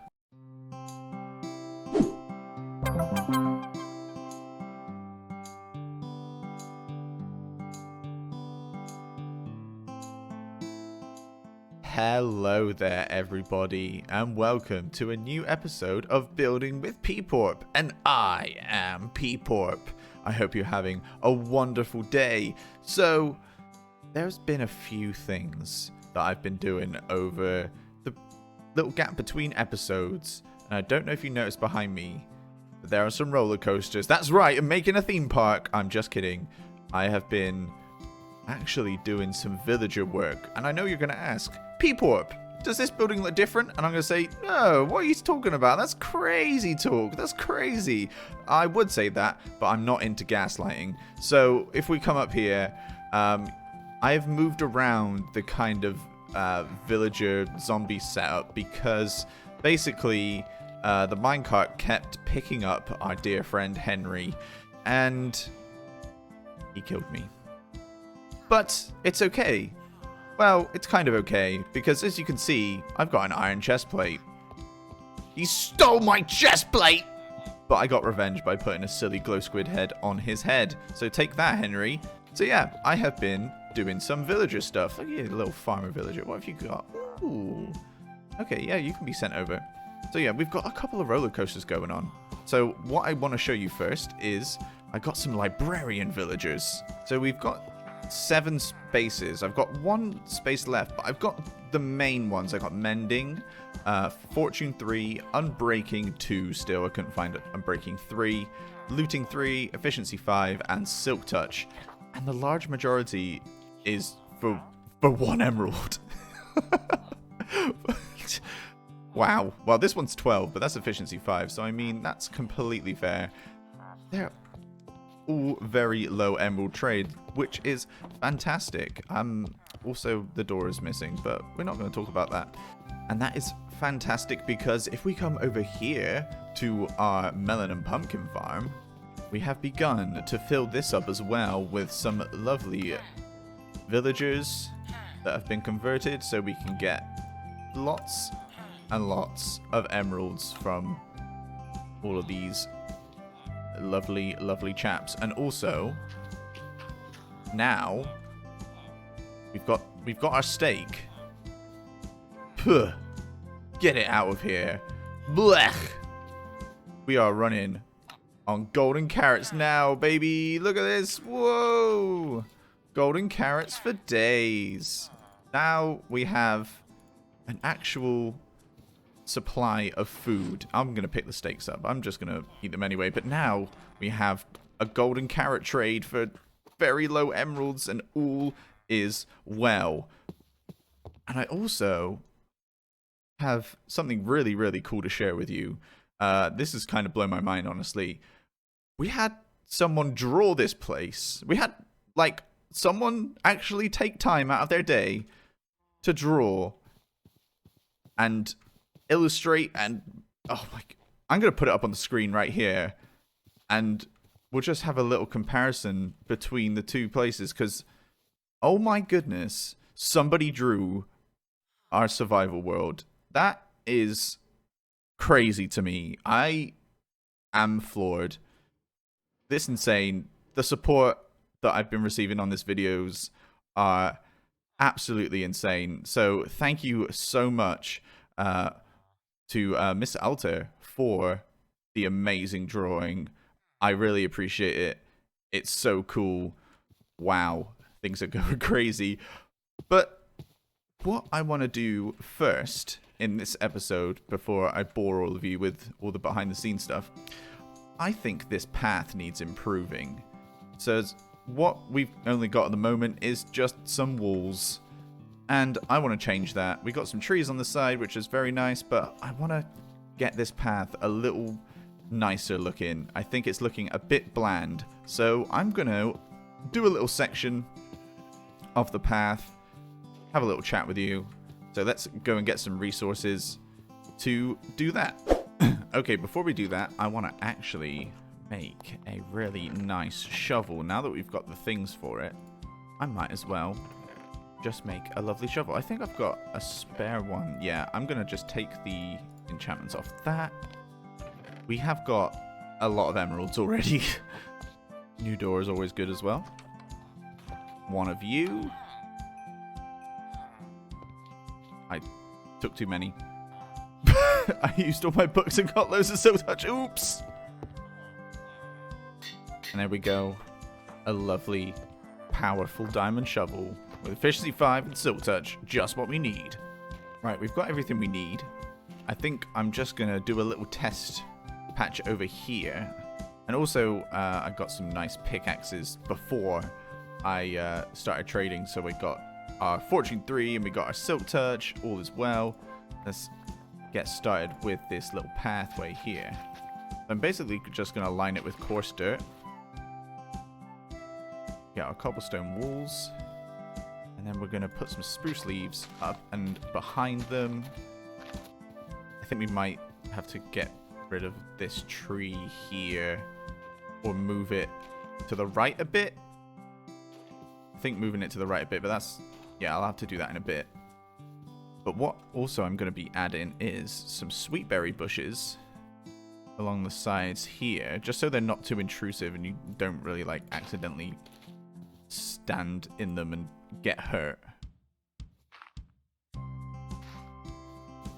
So once they are grown, they will leave a nice pop of color. It's a nice bit of red within the green. And then also what I want to do is I want to put down some dark oak buttons, because I think they kind of look really nice. They look like chestnuts or something that have fallen from the trees, like little seeds that have kind of like dropped down. So we can put one here, we can put one under there as well. So they just kind of drop down from the trees, even though I'm going to be moving this one. And also we're going to be adding some ferns around, and I think that you can make the big ferns by bone mealing the little ones. There we go. Lovely stuff. So we've got lots of different bits of greenery that all fit within this kind of area. So this is the kind of idea of what I'm going to do. I'm going to also expand the path. I'm going to make it a bit wider, so it's about 5 blocks.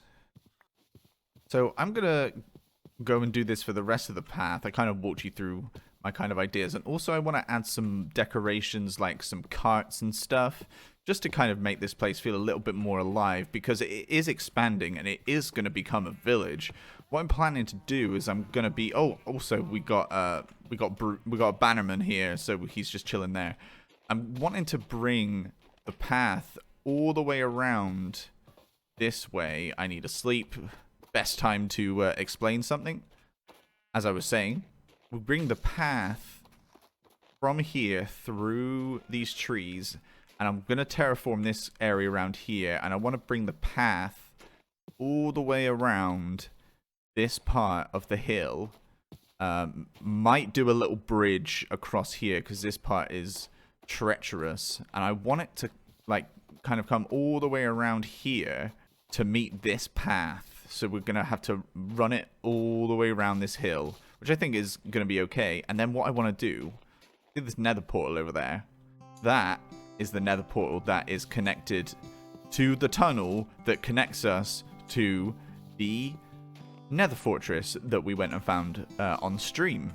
So that's how we've got all the potions brewing and stuff. We've got quite a few blaze rods. So I want the kind of village to encompass this entire hill, and then the exit of the village is going to be shown by the arched building over there, and I'm probably going to do a big building over here to signify the edge of the village on this way. So I want to have some different buildings around, and for different purposes, like a blacksmith, for smelting, and I want to have some other farms as well. So yeah, let's go and build up this pathway here, make it look all nice and pretty, and then we'll be right back doing some more stuff. Much better. Oh my goodness, it looks so much better. I love the sweet berries that give that little pop of red. I'm gonna actually switch it up a little bit. Let's go into shaders and have a look at this area. Might as well have a look around. Love the slideshow? No, it's fine. So let's have a little walk down this new improved path. It just makes it feel so much more alive. Even though we are in the barren snow biome, life finds a way. And I think it looks so nice. Ignore this, it's not done. I mean, haven't really got anywhere to go to quite yet. But yeah, it looks very, very, very lovely. And I've been doing a little bit more villager stuff. I'm still... There's only one more space there left. So now would be the perfect time to remind you all that I do have a community Discord where we all hang out, maybe talk a little bit, show off some pets. As I mentioned, there is the Channel 64 Discord, and then there's also the Peeporp Discord, and I will put a link to the Peeporp Discord down in the description if you're wanting to join and hang out with everybody. I think it would be really nice to get some new fresh faces in. But yeah, I think this place is looking really nice. So what we need to move on to next is the nether portal. We're back into non-shadery, not goodness, but you know, just regular stuff. So the nether portal that's over here is a ruined nether portal, and I think it could definitely be improved. I want to build something that will actually show that we're going to be transporting places, and maybe bring it up a little bit. So I'm going to have to like mirror, well not mirror, I'm going to have to build the nether portal exactly above this one so it still works and connects to the same nether portal that this does. But I want to build a hot air balloon. I think a cool little balloon in the middle of this area would look really, really cool. Maybe with like a tower next to it. I haven't quite decided yet. But I want to build a hot air balloon so we can get up to there and have the nether portal in the actual balloon, I'm thinking. So I'm going to have a little think about this, get some materials, and maybe we can have a little bit of a build. But first, what I want to do is I want to put some looting stuff on my swords. And maybe just get some experience enough to make a new sword. I just want to get a nice sword, honestly. I think that would be really lovely. So, I got my new sword with looting 3 on it. Fantastic. But what I'm going to go do now is I'm going to go and collect resources, do a little bit of terraforming, and I'm actually going to go and do that on stream. So, if you want to catch some streams in the future, the link to my Twitch channel will be down in the description. And, you know, maybe in the future I could maybe do a stream here on YouTube, see how that goes. I mean, we'll see. We shall see. But yeah, I'm going to go and do that. I need to go and make a nice path up to the area where the nether portal is. Kind of expand this path all the way down. And just get the resources that we need to build it. So I'm going to go do that. And we'll be right back with you.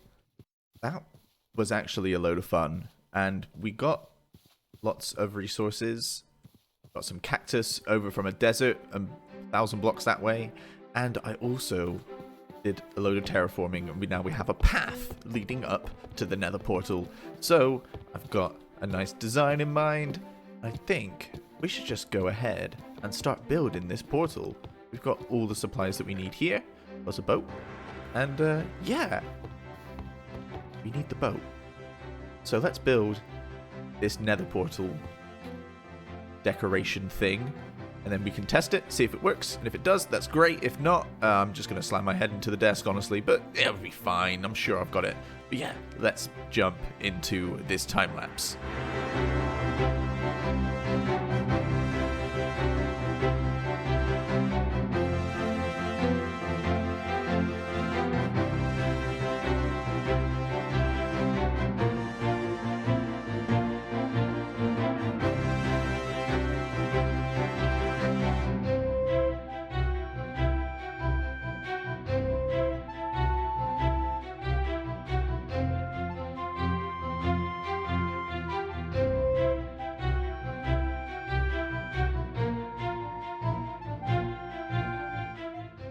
Is it a bird?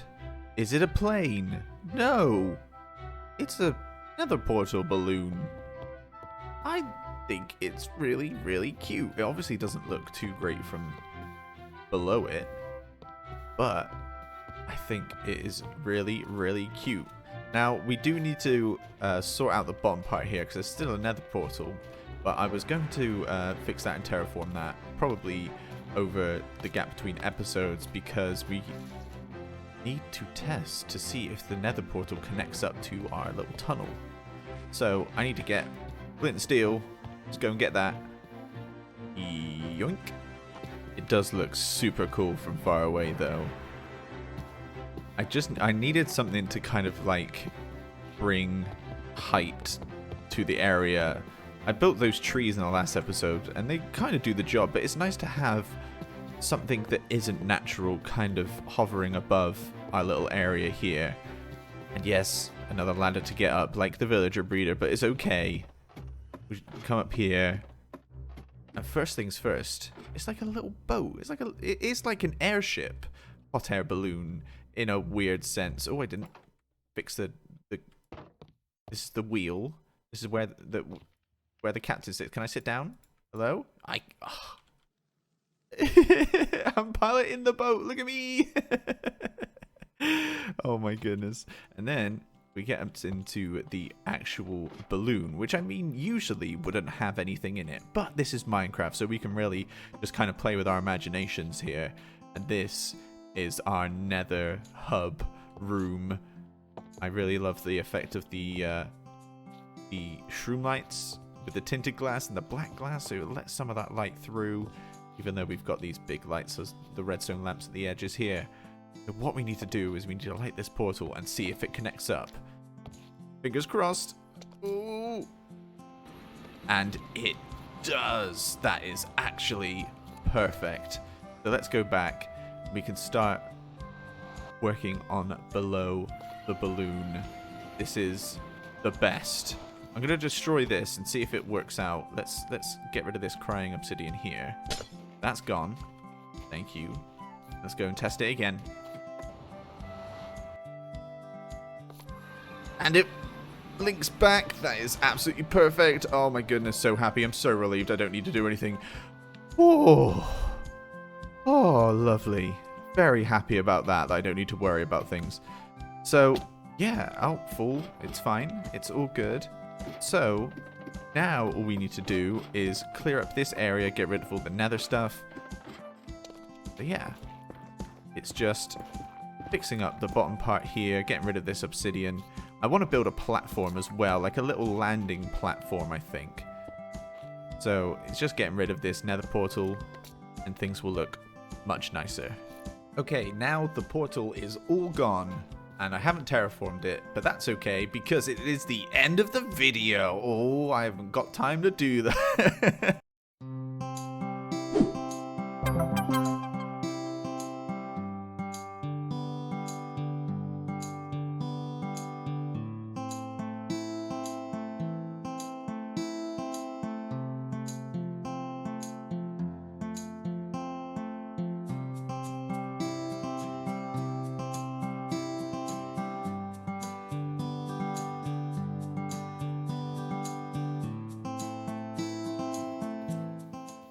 Hello there everybody, my name is Peeporp and welcome to a new episode of Building with Peeporp. I hope you're having a wonderful day. So as you could see, you saw, I did a time-lapse to start off the episode because I'm just feeling very buildy today, and I actually built a landing platform for the airship that we built in the last episode. Kind of just built it off the cuff really, didn't really go in with a plan or anything. But I think it looks really, really nice. It's got some lights. I was really tempted to put like a big H for helicopter, but obviously we're building medieval style. So, I mean, they didn't know what a helicopter was in the 1582s, did they? Maybe. I don't know. Did you? Do you know what a helicopter... I'm sure you know what a helicopter is. And I've also made it so it's not touching the floor for some reason. I think maybe because mobs and stuff, but... still think this place looks really, really good, and this is what we did in the last episode. But today, in this episode of Building with Peeporp, I want to be doing lots of building with me, Peeporp. So, as you can see, I've also extended the path round this way, and I'm kind of leading it over towards the spider farm, so we have a nice way of getting over there without having to jump up and down the whole side of the hill here. But I've come to a stop here because I can't work out if I want to just terraform this or whether I want to build a bridge. So, because I'm going to have to build a bridge here and a bridge that way as well, because it's over there and there's a river in between. So I might need to do a couple of bridges to get the path all the way there. But I think it will look really nice, honestly.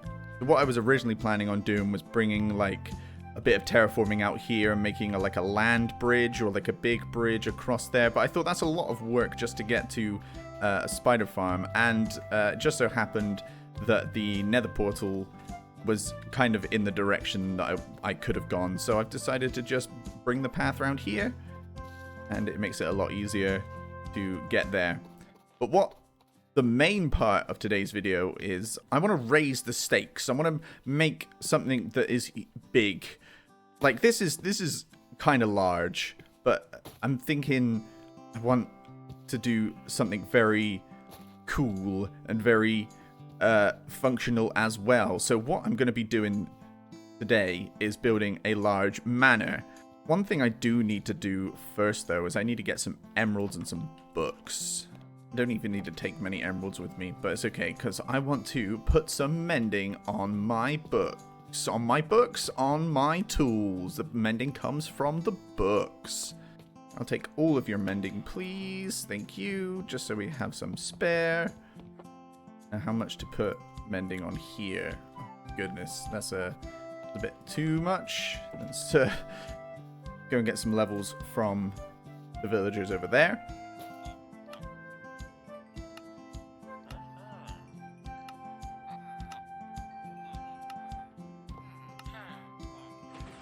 There we go. Not there. And there we go. Now it has mending. Oh, now we have to go back and get some levels while holding the shovel. Now, I want put some suggestions down in the comments. What kind of theme do you think I should... because I want to name my tools. And usually when I name my tools, I like to go with a theme. So put down in the comments what you think I should theme my tool names on. It should be like music or popular culture references. I don't know. But yeah, if you want to do some suggestions, that would be sick. That would be great. So it didn't repair it all the way, but it's enough. It's better than it not having... I usually panic very easily. Like, I'm one of those people that repairs their tools as soon as it's yellow. Just in case. I think it's better to be safe than sorry. I don't want to break it. No, so it just means more emeralds for me to use when we eventually get a beacon, which hopefully will be soon. I'm not really knowing when I'm doing that, because I need to also do the dragon fight eventually. But I think I might do that on like the 10th episode. We'll do an epic dragon fight or something like that. But for now, I'm gonna sleep. And also, I'm just gonna go and get some things, get some resources, and I want to start building this big manor. That I've kind of got an idea of what I want to build. I know I want to build it. You're gonna yell at me and be like, "You need to stop doing buildings with arches." No. As I get hit by a skeleton. Come here. How dare you interrupt me? Yeah, I like arches. Arches are cool. They give nice depth, and I can also walk underneath them, and it's cool. So I'm gonna build those arches. I'm gonna do what I want. Get some materials. Do what I like. And here are all the materials. We got a lot of spruce logs and dark oak planks. I had to do a lot of tree chopping, which I will show now. So I did this thing that I saw on BWO's video where you put the spruce trees high up so the podsol doesn't spread. And then I had a huge tower of stripped spruce logs to deal with, which is fun. But what is also something that I did is, if you look up here, there's no roller coaster anymore. I spent some time getting all of the librarian villager spots filled.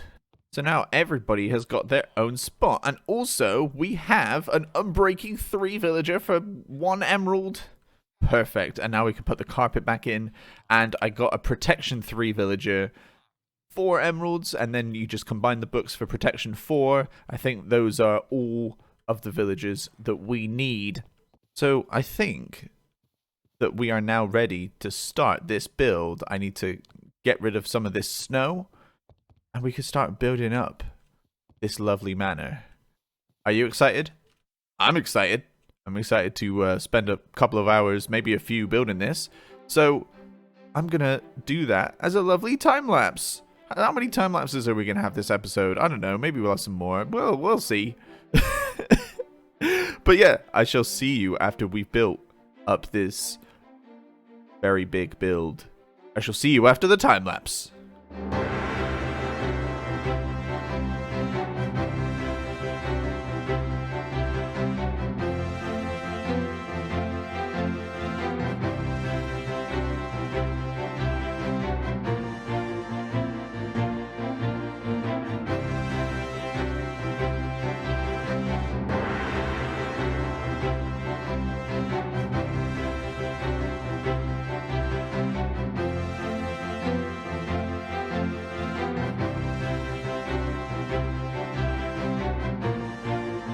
Okay, the build is done, but I'm not going to walk you through it yet.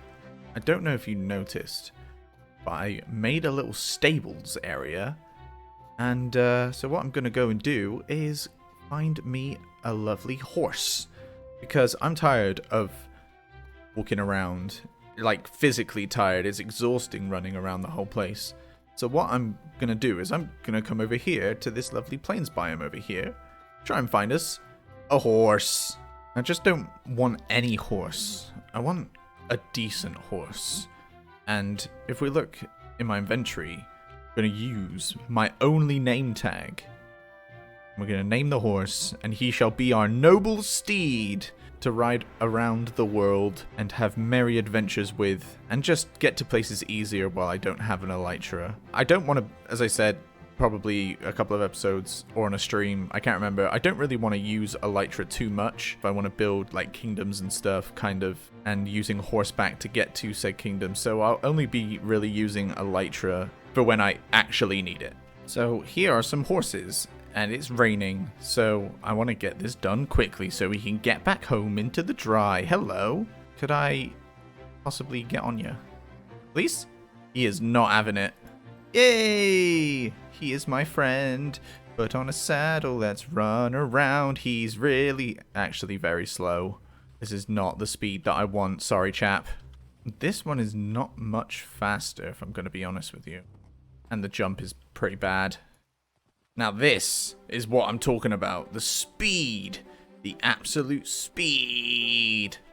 I think this is the horse that we're going to take. Put the horse armor on. Let's get back home. I think the main downside of this horse, though, is he doesn't have much health. So we're going to have to play it very safe. But he is speedy. He is fast.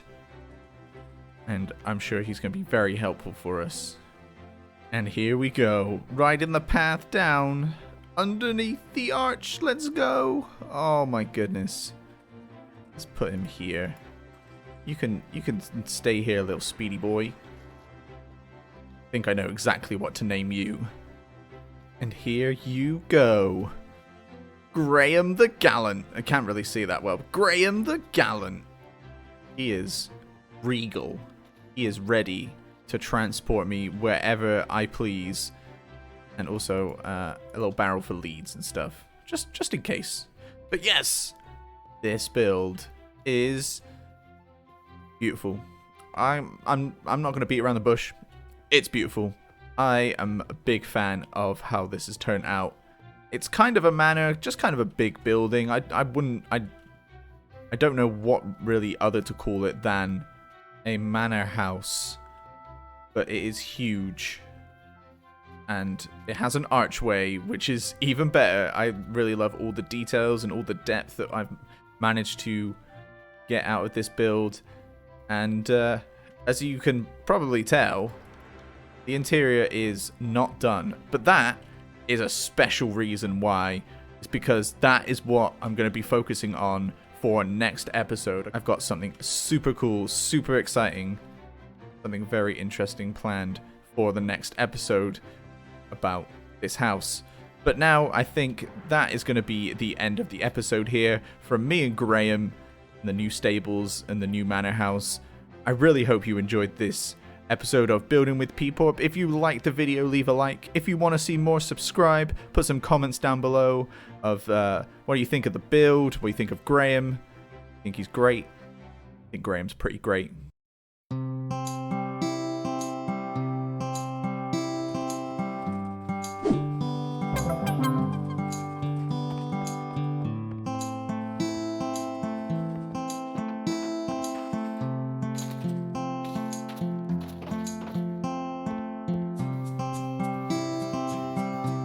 Hello there, everybody, and welcome back, finally, to a new episode of Building with Peeporp, and it is I, Peeporp. I hope you're having a wonderful day. I know things look a bit different, and I'll get to that in a little bit, but I need to explain why I haven't really uploaded a Building with Peeporp in over a month, and that's because video files are weird. I just want to do a quick question. Would you want to watch a video that looks like this? Or like this? No. I wouldn't want to put out a video that looks like that. It looks like I recorded it on a Commodore 64. It's not too great, and that's why this video's kind of been pushed back. Just remember, everyone, to edit your videos as you go, just to make sure that you don't run into problems like that. So that's what my life has been, kind of.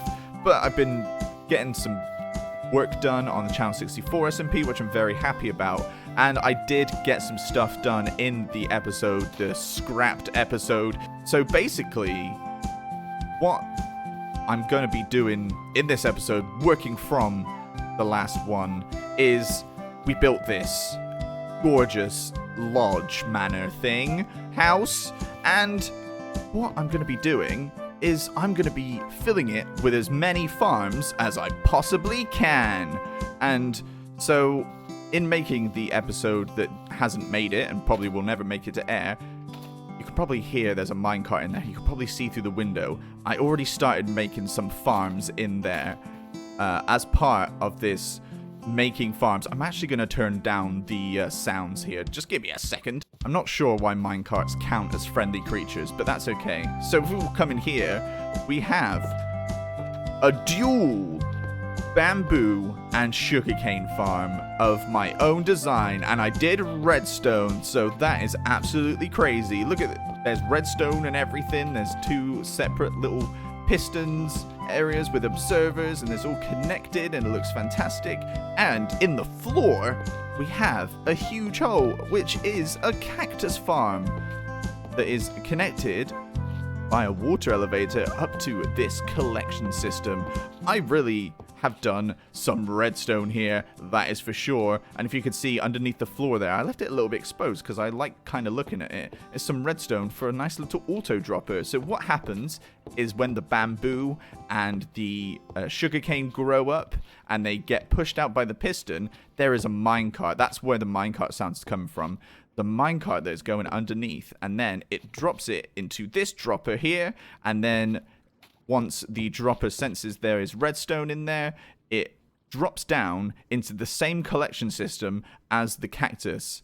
So I'm actually being very efficient here, I promise you that. So if we look in here, we've got some cactus, we've got some sugarcane, and we've got some bamboo. So the farms are actually working, which is very impressive for me because things never work. I'm as shocked as you are, honestly. And also, what you've also probably noticed is I'm using some shaders. Let's have a little sleep. I've decided to make my videos look a little nicer, and it's not too intrusive either. It's just a nice little ambience thing. We still got some shadows and some light rays as well coming from the sun. It looks great. Look at that. It looks lovely, and it's not too bad, and I'm still getting some good frames, so all is well. I just think it looks a lot nicer, adds to the production value, and just makes kind of viewing a little bit nicer, honestly. So yeah, I've been playing around with these shaders. The shaders that I'm currently using are the Silder's Enhanced default, a fancy one, because I don't know. I like to be a little fancy, you know. Put my pinky finger up when I'm having a sip of some tea, you know. I don't know. You like a bit of fanciness. But I think what we're going to be doing, well, I don't think, I know what we're going to be doing, is putting as many farms as possible as I can into this building. So we've already got 3 farms already done. We've got some space up here. I think I want to go straight into it. I want to build a little bee farm because we need the honeycomb for the copper that I used at the moment. So that copper there is supposed to be waxed. It's supposed to be orange copper, but it's been exposed for too long. I haven't been able to get honeycomb to wax it. So I want to get some bees, and I want to make a lovely little bee farm here. Nothing too grand, nothing too incredible. I'm just going to be making a nice little bee farm here. I'm going to actually get rid of this snow as well. Swoosh. And so we can actually get some honeycomb. I don't know if I want to get honey bottles. Maybe just put them in one of them, because I don't really have any intention of using honey blocks. So I think we're going to have to go on a little adventure. Take our Graham. He's looking so... Look, we're matching. That's so cute. We're going to take Graham off to the plains, and we're going to go and get some bees. Make a couple of campfires just so we don't anger the bees. I actually want to collect them. And also, what we did in the last episode is we went to go and get some redstone, because my redstone supply before was pitiful. So we went and did some redstone mining. We got a lot of redstone. And also, look at all these diamonds. Look at all these diamonds that we got. We've got 2 and almost a half stacks now. So I never really need to go mining again for diamonds, which is perfect. So I'm going to put these little stuffs away. I'm going to put the snow up here, and then I'm going to just make sure everything's in its place. And let's go and get some bees. Hunting for bees now. Everything looks really nice. And also I've been collecting some flowers to help me with said bees. So what we're going to have to do is just have a look around, a little wander, a little explore, try and find some nice bee nests, and hopefully there will be some bees inside them. We'll probably have to wait around a little bit, do some waiting, get some bees, and we can make a little honeycomb farm. So fingers crossed we'll be able to find some bees.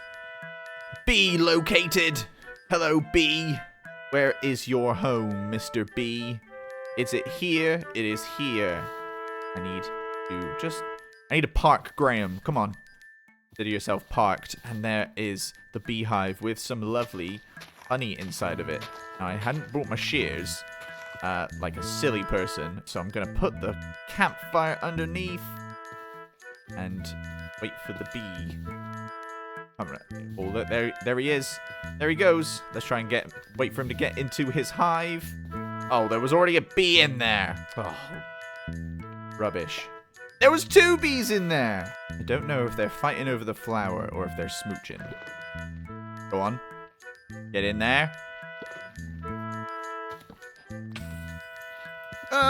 We've got a bee's nest, and there is 3 bees in the nest. Oh my goodness. Cool. Let's go and get some more bees. I actually really like the way the sunset looks. The colors. Very nice. Bee located. Come on, bee. Come over here. Come on. Bee got. So I want to get at least 4 beehives filled up with bees. So I think I've got at least 5 bees at the moment. So I think as many beehives... Well, 4 will be good enough, I think. Bee hive located. Oh my gosh, there's so many bees. Yes, my bee army.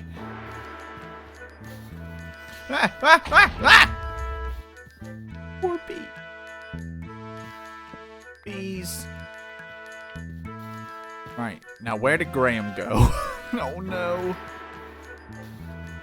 Graham. And another bee. I think 5 beehives is plenty. So let's get back to the lodge and build this bee farm.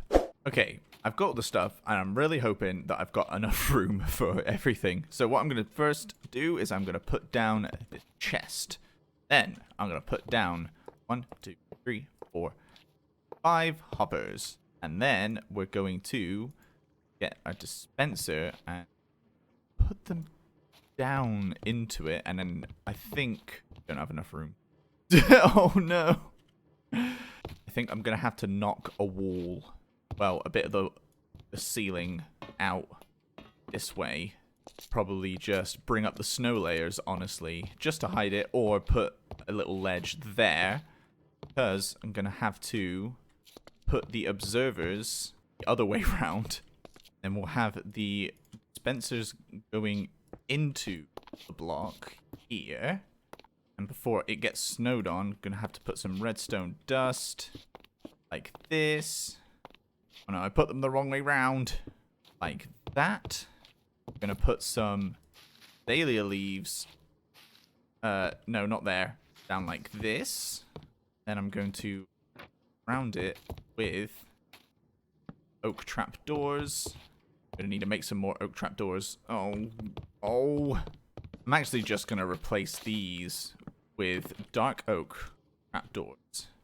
And then just have the front being the oak trapdoors with the window in it so we can see into a little hive. So what I'm going to do now is I'm going to get some unbreaking books so I can put them on the shears. I think we got enough emeralds. What do you think? There's all the shears enchanted. Now let's test it out. Fantastic, it does not work. Make a few little design changes. So that is actually working now. Got lots of lovely goodies in the chest left over, and a big hole in the wall. That's completely fine. I'm going to fix that. Just make a little outcropping part here. Now it's time for the very scary part, which is putting the bee nests, beehives in the farm. Alright, ready? Very scared.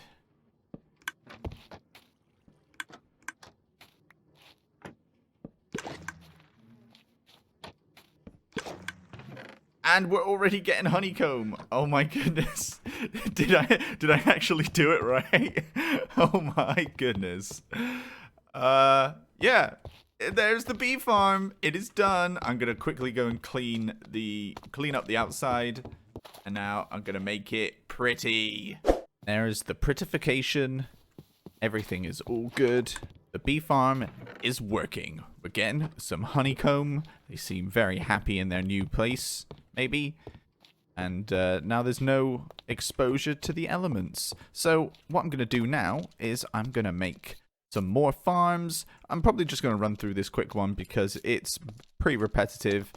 It's nothing too much. I got to move some villagers and put down some rails, and that's pretty much it, honestly. I think we're just going to run through it.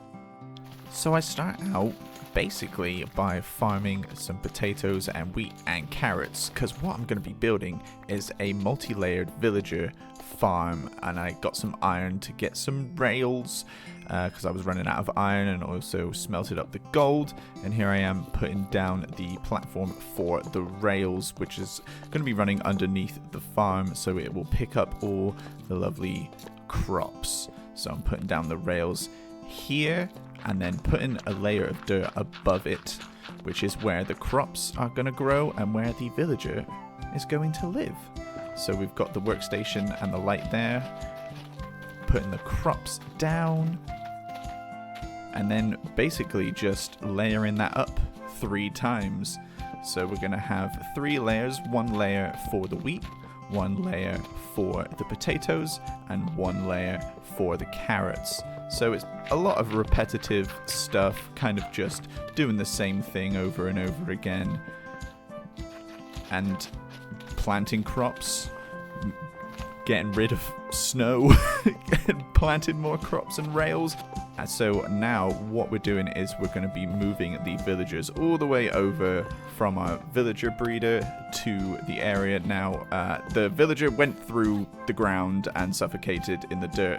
So I tried it again, and then he teleported outside, and then he was running around, and had lots of fun with him, trying to get him back in the minecart. But I eventually got him around, and I made a little wooden platform so he wouldn't go through the dirt, well, the tilled dirt, and then just replanted it, and now we have a villager inside. And I did that for all of the other layers, which went much more swimmingly than I thought it was going to go, honestly. So what I'm doing now is I'm filling up the villagers' inventories with all of the potatoes and stuff so they can just drop it, and then tidying up the place. And here it is in its almost finished form, and I've got good news, it's actually working. I don't know how I'm managing to get all these farms to work. So we got the potatoes, and we got the wheat and the carrot. I seem to be doing a good job, but now what we need to figure out is the item collection system. Now, I'm not sure how I'm going to do this really. I think what I want to do is maybe just make more of the auto droppers and then connect it to this water stream, just so we can have everything come into this chest here, and it is filling up very nicely, I must say. So I'm gonna go and figure out how to do this collection system, and then I'll be right back to walk you through it once I've figured it out. I do not want to talk about how long that took, and it wasn't just me. Huge thank you to Duds Versus for helping me with all of this redstone trifle. Oh my goodness, it was so much. I started out with the original idea of having a dropper elevator, but obviously there's different layers, so I had to have one depth droppers coming up this way, and then it had to swap over to this side. Then I had to make item sorters. I originally was going to have a water stream, but the dropper at the top kept clogging, so I just had to do hoppers and a auto clock. It's a lot, but we've got carrots, we've got potatoes, and we've got wheat, and we've got an overflow chest full of all the stuff. These little guys are working away. They are doing a great job, and this part is done. I'm missing a bit of roof there. Just ignore that. I've had to try and do a bit of shimmying with blocks and stuff, and been working out where the different blocks are going to be going. It's been a lot. I've literally been sat here for about 5 hours working this out. It's kind of ridiculous. So let's have a little recap of what farms we've got in here. So we've got our dual sugarcane and bamboo farm, our bee farm, which is working amazingly. We're going to actually be able to do buildings out of honeycomb blocks. And then we've got the wheat, potato, and carrot automatic farm, which has been a huge pain, but it's so worth it now that it's all done. And also, I've extended the storage on the cactus farm as well. So basically, because everything gets funneled into here, one chest is going to fill up very quickly. Look, this is how much stuff has been gathered, mainly bamboo. So I've extended the storage a little more up here.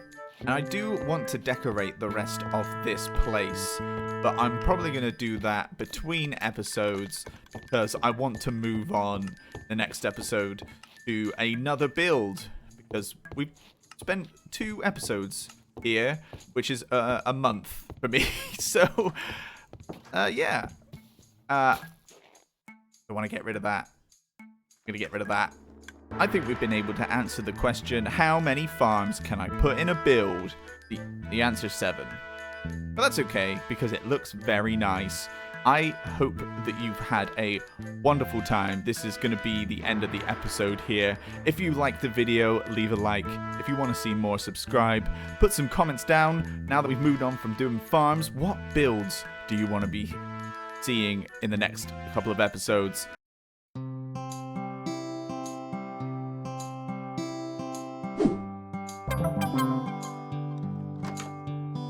Hello there, everybody. My name is Peeporp, and it is my absolute pleasure to say welcome back to Building with Peeporp. I know it has been quite a long time since we've had an episode of this, but it's mainly because I've been focusing on the Channel 64 SMP episodes. That's where I put all of my work in, and this kind of wasn't my priority at the moment. Let me just have a little munch there. If you're excited, leave a like, just so I know that you're excited about this series coming back. I hope you are, because I am too. I have missed this place.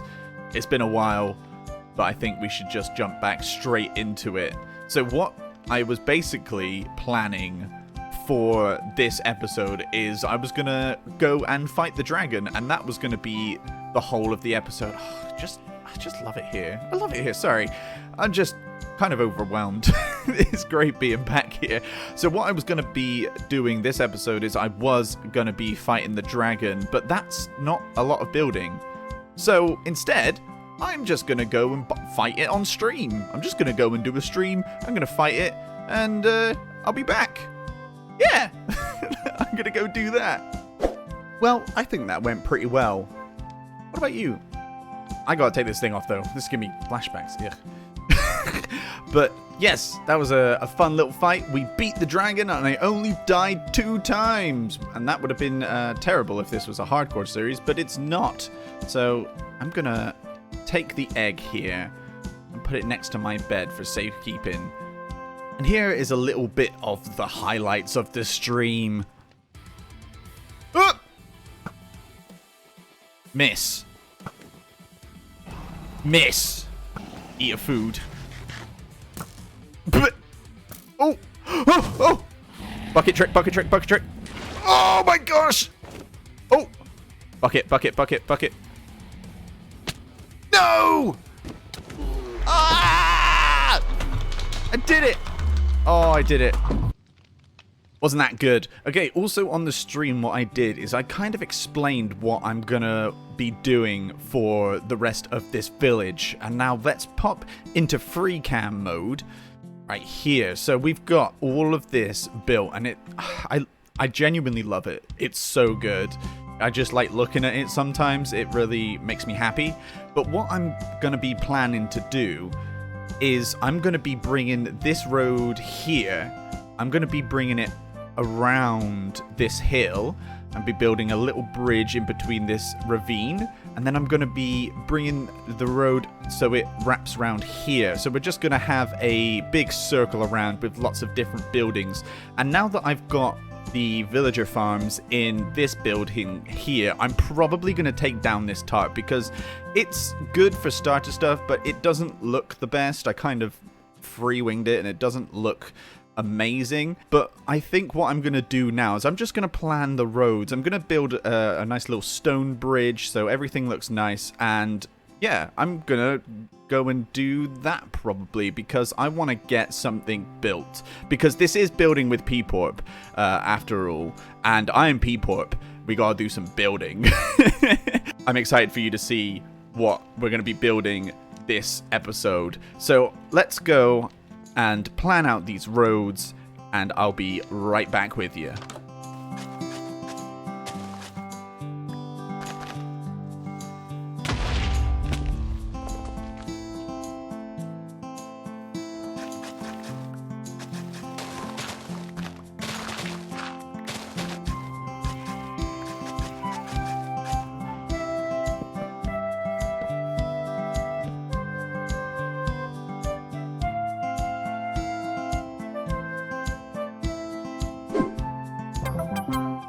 That was nice, and also I put the dragon head above my fireplace. I think that's the best place for it. It looks really goofy, but we now have a path that runs round the back of the little hill here, and I built a nice little bridge so we can come over the ravine, and it leads up to the path that was over by the pens here.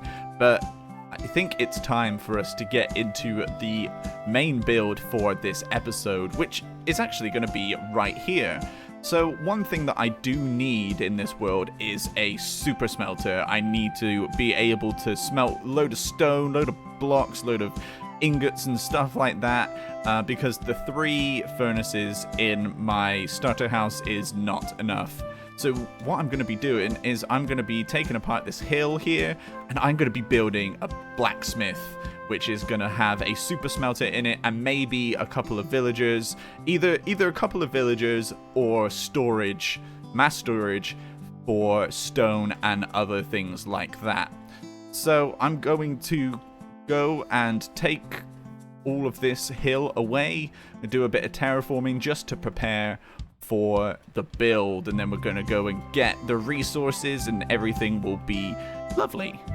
Alright, I took apart the whole hill and it looks really weird. The wizard tower standing up on its own is very cool. I kind of like it though. It kind of reminds me of Stardew Valley. Kind of going to go for that vibe. I'm going to terraform this area once I have done the build here, but this was very helpful because I was running out of dirt and grass. And also, you can probably tell my tools are almost broken, so I'm gonna go and quickly have a little sit at the spider farm and fix them. And then I'll have to gather some materials. Oh wait, I already did that. I got all the materials nice and ready here. It's very exciting. I'm gonna do this build. Well, yeah, I'm gonna go to the spider farm. I'm going to fix my tools. And as you can see, I've halved my levels from the dragon fight, and that was all spent on a hoe. So, very good use of my levels there. I'm going to go to the spider farm, fix these tools, and I think we're just going to jump straight into the time lapse. I think that's a good idea. So, let's head in to the first time lapse in a while on the Building with Peeporp series. I hope you're excited to see this blacksmith being built. So let's go into the time lapse.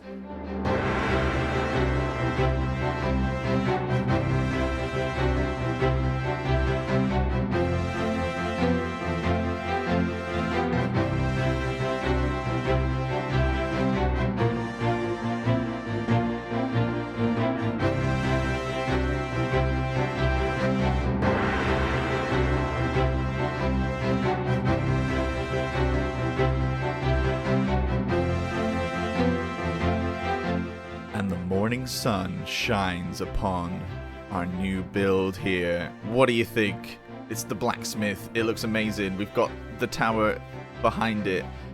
I really enjoy this. So what we've got here is we basically got the same kind of house that we have been building. It's like a starter house really, except we've got a little tower on the right here, and then on the left we've got this huge forge chimney that is coming up all the way down the side, and we've got a little winch here to lift up the heavy materials, and we've got our fire. There's fire in here. We've got a little side entrance here with a little path, and I will show you inside a little bit later. What I need to do is I need to decorate on the outside here. The build is lovely, but it looks a little bit bland, just kind of plonked in the environment here. So what I'm going to do is I'm going to build a couple of trees. I'm going to build one over here. I'm going to terraform the back around here just so it looks a little bit nicer, a little bit more fitting with the rest of the surroundings, and then we will have a little walk around of it afterwards. So I'm going to build some trees, do a little bit of decoration, and then I'll be right back. Ah, much better. We've got some little custom spruce trees. We've got a nice little cart here that has been brought over from the mine, so we've got some stone and andesite to smelt. Andesite doesn't smelt. Ah, it's fine, it's fine. So, the blacksmith. It is probably one of my favorite builds in this world so far. I love the angles, I love the different block types, the gradient that is going up on the chimney on this side. Let's have a look on the inside. So, on the ground floor here, we have the smelter, the super smelter that's probably got, oh no, it doesn't have anything there. That is where we're going to be smelting our items, and I will show you how that works afterwards. If we come upstairs to the second floor, we've got a little entryway here, and we come out onto the balcony, and it's very nice. You can see the manor, it looks lovely, and we've got a room here that doesn't have a purpose yet. this really high ceiling here with a supporting beam. And if we come up here, we have another room that doesn't have a purpose yet. I want you to put down in the comments what you think we should do with these rooms. Should we turn them into storage? Should we store some villagers here? I'd like to, or should we just kind of just furnish it like it would be a normal house? I want to hear your opinions down in the comments. So let me go get some coal and some ingots so I can show you how the smelter works. Perfect. Let's smelt up some copper. So around the forge area, if we come round here, I need to kind of get rid of all this snow and put some snow prevention around here. So we've got this barrel here, and this is the fuel source. And that has gone into a little hopper cart there. And this is the minecart chest, which is where the smeltable objects go. You close that, click the lever, and they go off on their merry way. And let's have a little look inside. I think I might have done it the wrong way round. Hold on. I demonstrated wrong. I put them in the wrong thing. It's okay. Okay, let's try this again. Copper goes in here. Creeper goes there. Fantastic. This is just going... Oh, my goodness gracious me. And we flick the switch. My gosh. I'm going to fix this later. And now all the furnaces are working. Look at that. Wow, it's like I did it first try. But it's working though. We're getting the copper. That's what matters. Oh my gosh. This is the best. This is just the best. This is how it perfectly went. Well, at least the build looks pretty, right?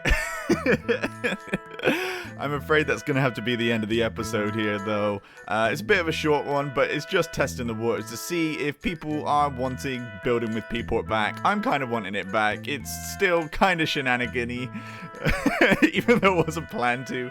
This build is lovely. I really like it, and it's working. It's functioning just about as it should, and that's all I can really wish for, honestly. So if you enjoyed the video, leave a like. If you want to see more, subscribe. Put some comments down below what kind of builds you want to see in the village as we build it up. Also, we need a name for the village.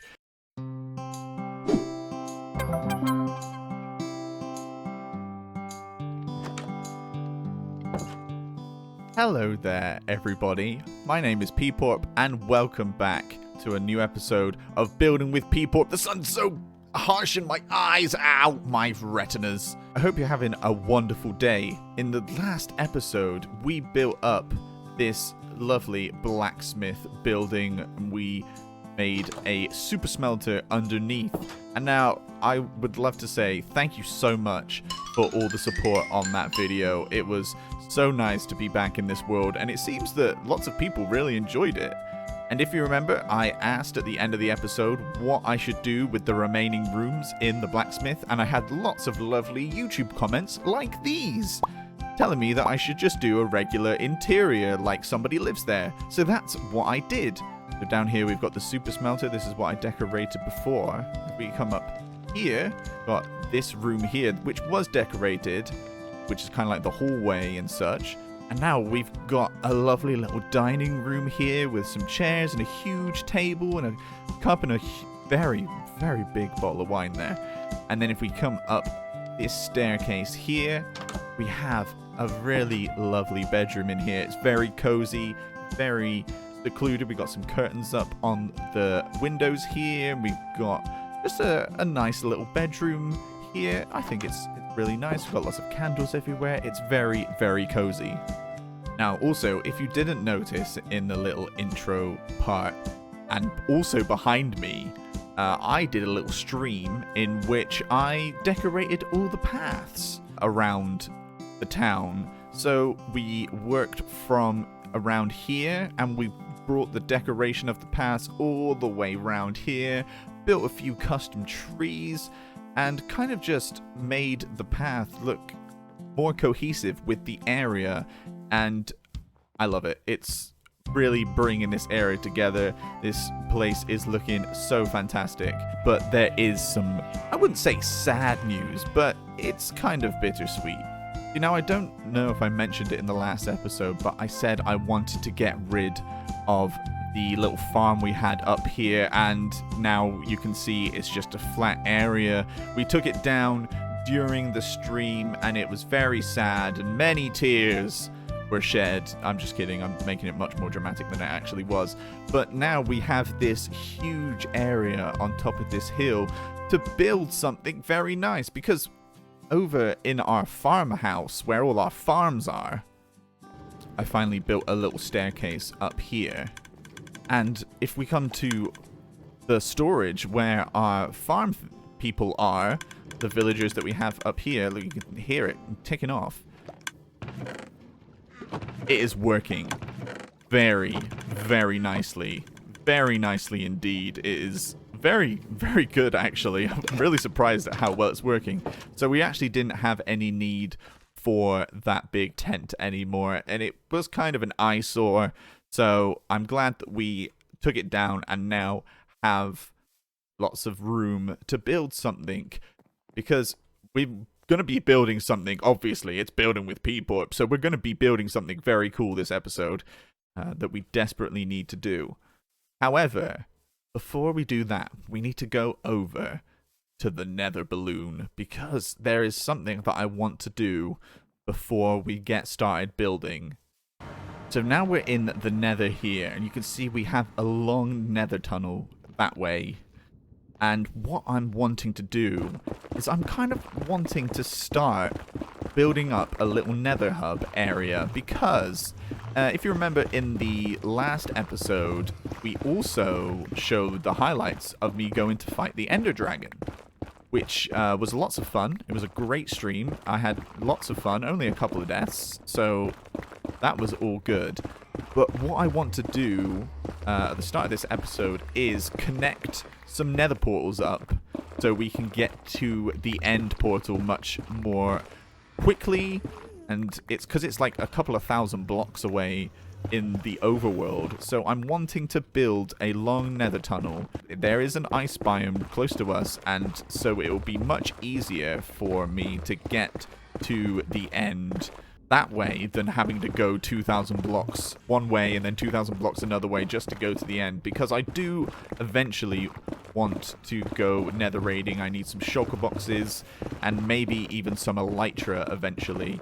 That's not priority, however, but I do want to get some lovely end goods, some lovely blocks for me to decorate, and end rods would be also very, very nice. But what I'm going to have to do first is I'm actually going to have to go and walk all of those thousands of blocks away. I'm going to have to do that a couple of times, honestly, because I have to set up a nether portal in the end area, in the little end portal room, and then connect it up to this level in the nether. I don't really want to go up to the nether roof because it kind of is ugly, and I want to challenge myself a little bit and build a nether hub tunnel thing, which I can use to go off into different places if I need to go to a certain biome for farming, or if I need to make a completely different area for technical farms. I want a place where everything is connected and easy to get to. You know, I don't know if I remember exactly the coordinates. I think I might have a screenshot somewhere, but I'm not too sure of the exact coordinates of where the end portal was. So I think I'm just going to have to go back over there, get the coordinates, build a portal over there and light it, but not go through it, and then do the maths, do the nether maths, so I can calculate where the nether portal will have to be in the nether to connect to the end. And then it's not building, but it's necessary. So I need to go and do that, and I'll just show you little clips in between because, you know, it's so much fun. But yeah, let's go and get started on that. I don't think the rain is a good sign, honestly. I'm just saying, if I had an elytra, this would be so much easier. I just have to do things the hard way, don't I? Ah! Oh, look, it's Cursed Patrick. Hey, what's up, man? Ugh. I gotta get down there. That could have been bad. Ah, here we are. Lovely stuff. So what I'm wanting to do is I'm wanting to have the portal a little bit further back because I have an idea of something that I want to do for this end portal. I have never made an end portal room before, so I want to do something really cool, and hopefully it will go well. No thanks. Yeah, here is good. I don't know if that's it disagreeing with me. It's fine. Let's get the... Can you be quiet? I'm trying to do things here. I'm writing down the coordinates! Right, so I've written that down. I'm going to now light the portal. And then I'm going to get back home through the end portal. Don't look at me. Don't look at me. None of you look at me. None of you look at me. And now we're instantly back home. I'm just going to sit here while I do some maths. Okay, so we do x minus 1, carry the 3 over the 9 times by 6, 8, 82, 960. Well, these are just numbers. I don't even know how to do maths anymore. I did it! I'm a genius! We need to go directly this way. 86 blocks. Ah. Problem. And now this way, 200 blocks. This is where the portal will be. That's probably not the case that you have to have it the same size, but doing it just in case. Okay, this should be correct. Moment of truth. Let's go. Oh, yes! Yes, yes, yes! First time! First time! Now let's go back to see if it spawns in the right portal. Back in the tunnel. Oh, amazing. Flawless. Perfect. Oh my goodness. This is the best. This is the best day. I did Minecraft maths. Now I just gotta go and get some ice ready to build a nice little bridge. Well, not a bridge. Well, it'd have to be a bridge over there. But I'm gonna have a nice ice path going all the way down. It's gonna be very quick and easy to get to. I'm probably not even gonna start at this episode. That's probably gonna be a stream project. But I'm definitely going to go and need to get a load of ice. It's going to be a lot. A lot of materials. These shaders are gorgeous. Look at this. Oh my goodness. Wow. An aurora borealis? At this time of day? In this part of the country? Located entirely in your little medieval village? Why, yes.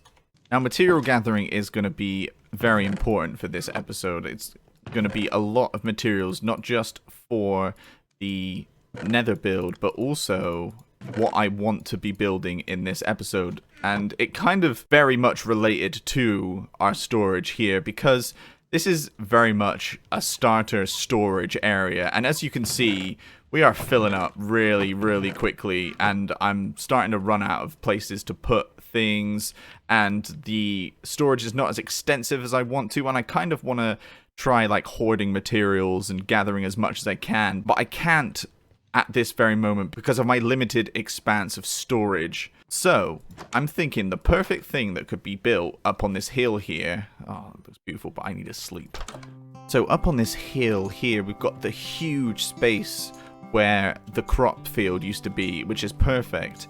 Because what I want to build in this episode is a storage hall, barn area. I need more. I need more places to put things. I need to be more organized. I want to have completely whole areas for wood and stone and other lovely things, and just organize things better and just have more space.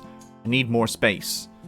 So, speaking of materials earlier, I'm gonna have to go and get a lot of materials for a huge storage room, but it's gonna be great. It's gonna add to the skyline. There's gonna be more buildings added to the town.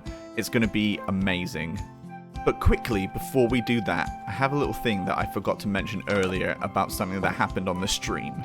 Now, I've been wondering for a while what to call this little village area, and I was thinking something like snow related, up on a hill. So I thought originally of it just being Frost Hill or Frost Mound, but then my good friend Arrington, Hey, that's me. you know him, I know him, he knows him, it's great, he's amazing. He suggested in the chat during the stream that this place should be called Frosthaven, and I don't think that there is a better name for it, honestly. So what I've done is I've started to write a little lore book here, and what we have here is the date of my first video going out, and a little synopsis of what happened. So the town, now known as Frosthaven, was founded by Peeporp. So over the gaps between episodes, I'm going to go through my old videos on this series and fill out this lore book to the best of its abilities and just write a story about Frosthaven and how I founded it, what I did, and it will be a lovely little kind of diary of this place being built, which I think is really going to be nice, add to the lore a little bit. I want to get more into writing some stories, so maybe in the future with some other places I'll add to more lore that way. But this place is my starter village, so it's just going to be me documenting how I did it and how I built it. Anyway, let's get to those material gatherings. That was English, right?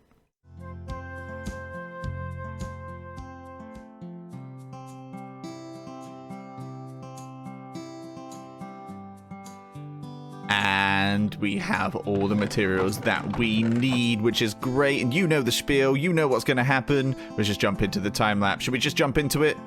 Yeah, let's go.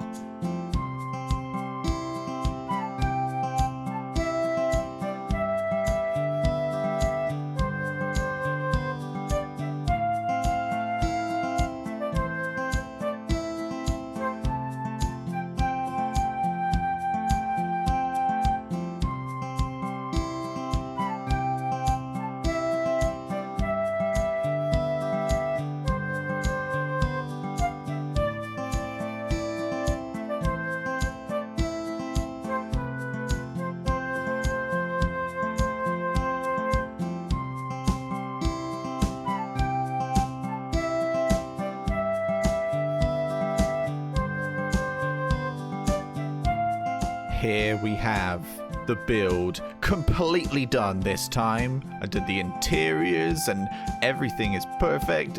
I decorated the outside of it. I'm gonna do the YouTuber thing. You ready? You ready? I'm really pleased with how it came out. I'm so happy. It looks so lovely. So what we did out here is we added some foliage, extended the path design around here, and we also connected this path over to the backside of the circle path here because I'm wanting to build something over here maybe next time or the time after that. And I'm not gonna lie, I was quite nervous to see how this build fit with everything else, but now that I've actually built it, it looks so good on the skyline here. It really fits in with all these other builds, and these sight lines are so cool. So we can look up at it here through we can look at it here through the starter house and this tree, and over here the sight line between the starter house and the tree. It just looks good from all the angles. It's so much better than having just a white tent blob here. It's really, really nice and fits in with the rest of the village. So nice. The village of Frosthaven. Oh. And then if we come inside to the interiors, I had an absolute blast designing this. Normally, I'm quite scared of interiors, but these ones turned out so good. I love all the stairs and this kind of labyrinthian kind of setup that I've got here. So we've got main storage on the bottom floor here, and then some more as we go up, and mainly up here is decorating, but we've got some more storage here, and up here we've got some little rooms We climb up the stairs. We've got a cramped little attic room here. It's just the little details that I like, even if they're not practical. This build is still very usable as storage. I'm super excited to get everything moved in here and organized because I'm weird and I like organizing things. Also, the spore blossoms here really bring it together. I used the spore blossoms over on the wizard tower and it just added so much. And here, and with the foliage as well, it just looks so good. But that is going to have to be the end of the episode here. I need to get home. I'm going to sit by the fireplace. It's getting a bit chilly out here.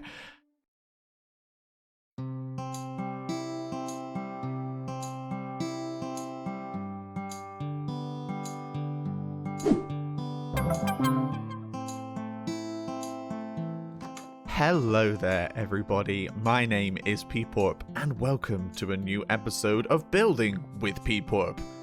Wait, that's me. In the last episode, we built up this lovely storage lodge. Yeah, it's a lodge. Every building around here is a lodge. I just gotta get used to saying that. That's not a lodge. That is a lodge. That's a lodge. This is our starter lodge. Ow. Always this one. And you're gonna be so proud of me because I actually did what I said I was going to do in between episodes. Let's look under here in the now empty storage room in our starter base. It's so empty. I don't know what to do in here. Because if we come into our new storage building, we'll see that I've actually organized. And it is so nice. We've got our precious items over here. Foliage, farm, and other kind of blocks over here. And down here is where we have our bulk storage of our main blocks. So we've got all the sites here. The ites, they're not all sites, ites. All our wood. And all of our basic blocks over here. So we've got the dirt and the different stones. And then back here we've got our nether storage. So everything is organized, everything has their place, and also there's the little bit up here which I haven't finished organizing because I don't really have as much as I would like. But we've got a place for our heads and potions and books and other decorating things. It all looks fantastic in here. It's so nice. So most of these chests are kind of filling up. So we've got our oak logs here and we've got our dirt and stuff here. But one chest that I would like to fill up a bit more that isn't is our iron chest. We are running very, very low on iron because it's kind of difficult to mine now. So what I have actually done over here is flatten out this whole space here because what we're going to be building this episode is an iron farm, and I've got a great cover-up for the iron farm, which is kind of a little bit spooky. You'll see in the thumbnail, it's a little bit spooky because we're getting to that spooky season. So definitely a great themed cover up, and it's gonna add so much to our little place. It's not even little anymore, to Frosthaven. So I was kind of envisioning that the town would kind of end at each arch. So we've got an archway over here, and then we've got an archway over at the lodge over there. And I was kind of thinking that would be kind of like the brackets for the towns. And so this would be each edge of the town, and then everything would be in between it. But we're actually running out of room. I'm actually going at a good pace and filling up this village with lots of lovely buildings. So we're going to have to go out into the outskirts of the town. But I think the build that I'm going to be doing is kind of more suited to just being out of the boundaries because it's going to be a big one. Okay, so we've got the area of our build mapped out. This is the corners of it where it's going to go. It's huge. I told you, it's a big deal. So what we're going to be doing is basically just putting the iron farm underneath it, and we're going to be using a little nifty design that Loki used on the Channel 64 SMP. The video that I'm using for a reference is by Voltrox. I'm not sure if he made up the design, but that's the video that I am using to make this iron farm, and it's not too hard at all. It's only going to take me a little bit of time. It's just digging a hole, putting some villagers in it, putting a zombie in it, putting in a boat, and then iron golems will spawn. So I'm going to do that. I've also got lots of dirt in my inventory here, just in case there is a little pocket down below where the iron golems could spawn instead of the spawning platform, and then hopefully we'll be able to cover it and build the build on top, and it won't have iron golems spawning in the build. It'll just be in the little hole underneath. So fingers crossed this all goes well. And it turned out to go pretty well. Look, we found a little pocket and I filled it up with dirt like I thought there was going to be. And then I basically just made the farm. It took 15 minutes or something like ridiculous like that. So I was just putting the trapdoors in, ready for the zombie, and cleared out the area where the golems are going to spawn. I dug it down 1 block extra as well. So far, so good. Hello. Nailed it. Come hither, Mr. Zombie Man. Get in there. Get in there. Get in there. There you go. There you go. There you go. Go. There we go. And I guess now I just go AFK and wait for iron golems to spawn. Hopefully I've done this right. There's one. We did it. That's it? Did I do it right? I mean, it works. It works, doesn't it? Right? I just got to make sure that it's not going to spawn anywhere around it, and then I got to cover it up just to be sure, because that's where the cover up is going to go. Oh, yeah, look, it's done it again. Did I do it right? Did I do it right? I think I did it right.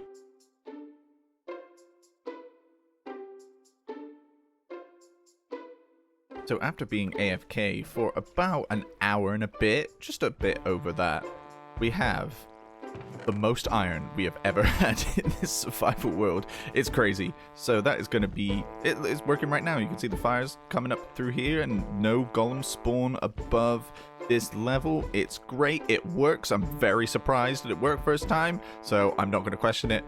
I'm just going to have to go and do the build. But before we do the build, we need to go and get to the materials. And there is quite a few of them.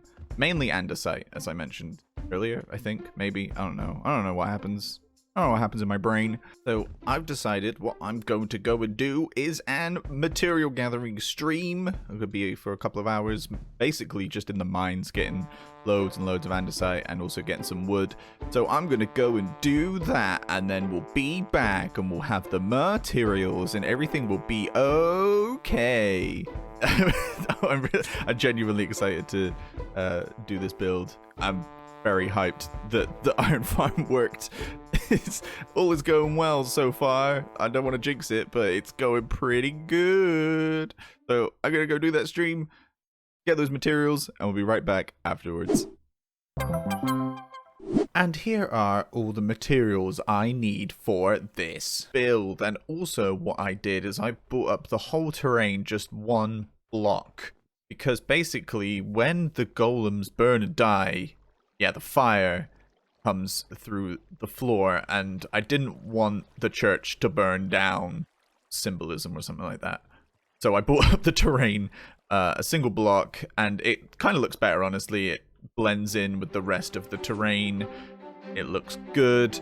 I'll show you all the materials. Look at this. Basically, a whole a whole double chest of andesite here, and a whole double chest of snow layers, because I enjoyed doing this to myself. So I think the best thing to do is to just jump into this time lapse of what we're going to be building above our iron farm. And we're going to be building a very spooky church. We're going to be building a big church to go on the outskirts of our town. It's going to look lovely. I'm going to build the big basic part of the church, and then afterwards I think we're going to do some decorating outside just to complete the whole build. But yeah, let us jump into this time lapse while a golem burns to death in the background. don't know why I'm laughing. That's mean. Poor guy. Let's go!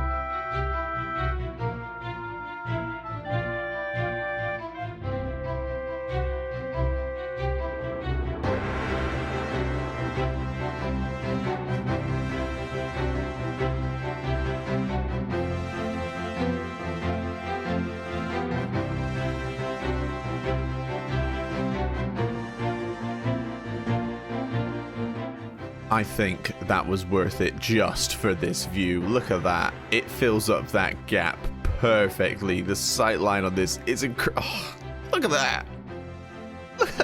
Look at it. Oh my goodness. It is so majestic. An obelisk of good building.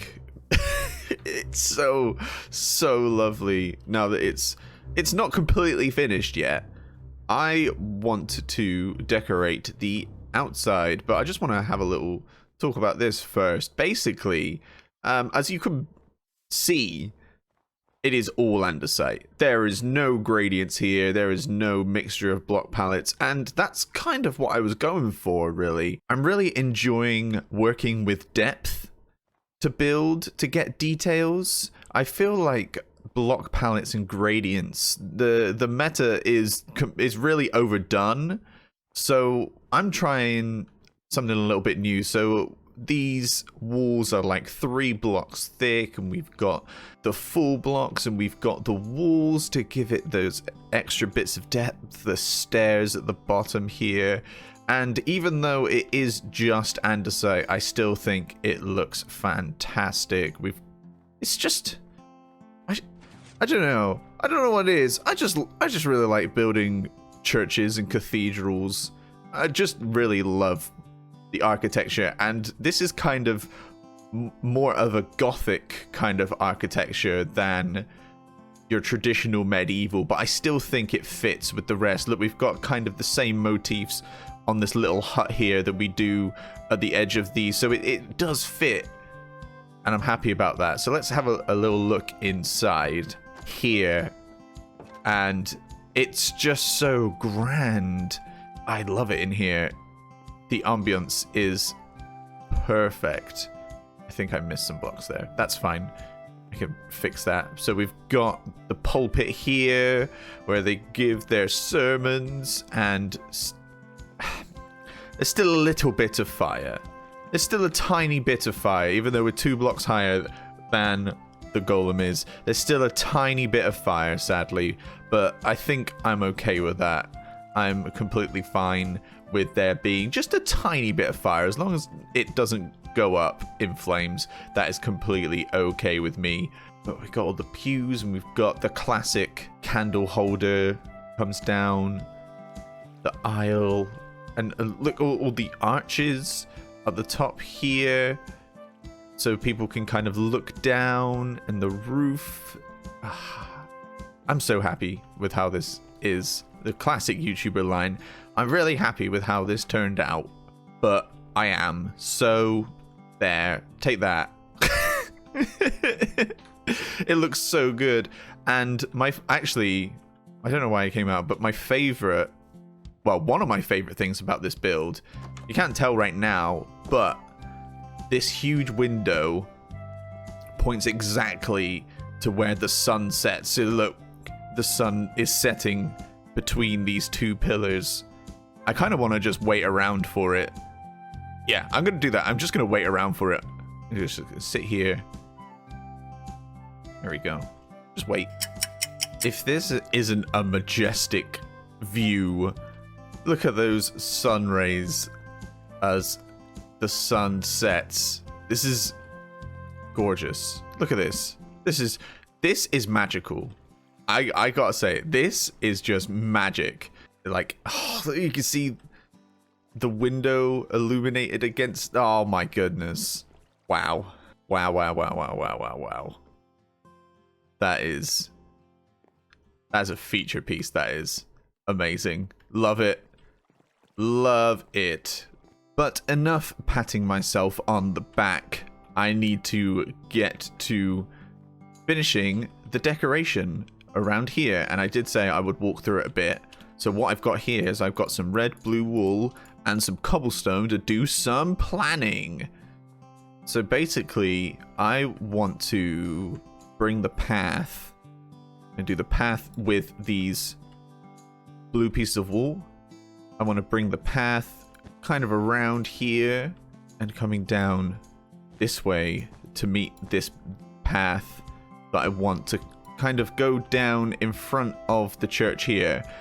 I am actually going to bring, well, I'm going to completely terraform all of this. I'm going to trim it around. I'm going to take the top 2 layers off here and bring this back a little bit so we can have the path winding around the hill, like around here. So I'm not going to path that out, but I'm going to cobblestone wall this so we can have a nice little wall around our graveyard here. So we're going to bring the wall around. I'm probably going to bring this part up here so the wall will come and attach to this side, and then the path will come around here. There'll be some graves. I want to put a tree or 2 right here and here, and maybe also here. So then there will be another path that leads up this way, because this is where the main part of the graveyard is going to be.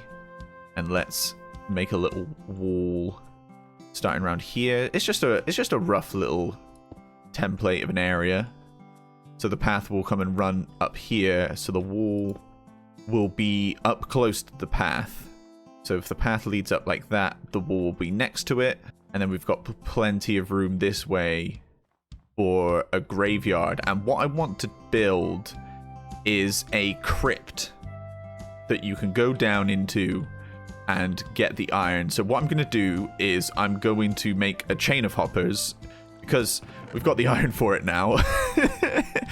I'm going to chain this hopper here and bring it down out of the spawn range of the golems, so I can make a little room that you enter through, like a crypt or a grave, maybe through a piston. I'm not sure. I'm just kind of planning as I go, but I want to have a way to get underneath the ground here to get to the iron that is being made. So it's just so everything is cohesive, because I don't want this to just be a farm underneath a build. I want to implement the farm into the build in some way, and I feel like that is the best way to do it, by connecting it to the graveyard, making a crypt, and having the iron farm accessible through the crypt.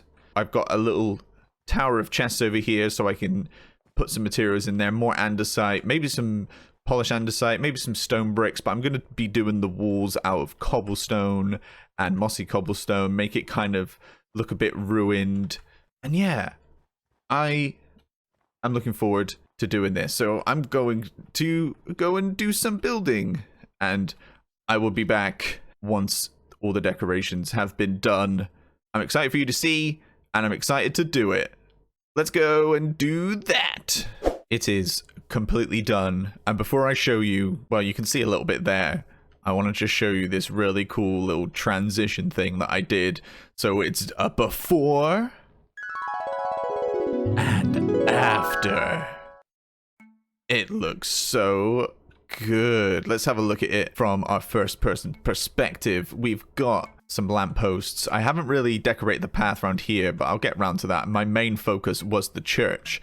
So as you can see, we have added lots of lovely stuff. So we've added I think it's either a lich gate or a lich gate. I'm not too sure how to pronounce it, but we've got our little gate here to enter the church's area. The graveyard is here.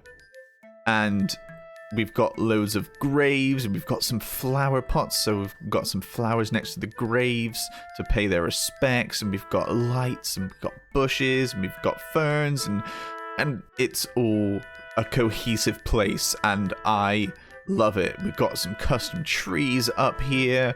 I also added a lovely little flag on the top. That was very kindly suggested by Tarek Time. So shout out to Tarek for giving me the idea to add just a little purple flag there to match the banners in the entrance area. And over here we have a lovely obelisk, as there is in some church graveyards. And here is the crypt, where you can go down here. It's kind of spooky. We got some candles and some moss, and here is where our iron is stored. So we've got a long chain of hoppers coming from the farm, and they lead to this chest. It's not like a huge sorting system, it's just this single chest that I can organize, and it's a little crypt. I think it looks really, really cool. Yeah, we just got some little details around, just lit up, and with the snow. I do want to try and play with some snow layers, maybe. I'm not too sure. I might have a little play around with some variation on the snow layers, but that might be between episodes. And if it looks good, I'll end up having to do it all the way around the town, and that is just too much. But we'll see. We'll see how it is. This place is perfect. It's complete. I'm a big fan. This whole build, probably, let me do the maths, 14 hours? 14 hours for this build, and I think every single second was worth it. It fits in so well with the rest of our town. Kind of got the same wall that we do over at the pens, and it matches with the foundations of the lodges here. I just love it. I'm just really happy with it. It's a staple piece. Let's go into free cam 1 sec and have a little look at it from afar. Look, there I am. Oh, look. With the skyline, the rest of it fits so perfectly. I'm over the moon with how this has turned out.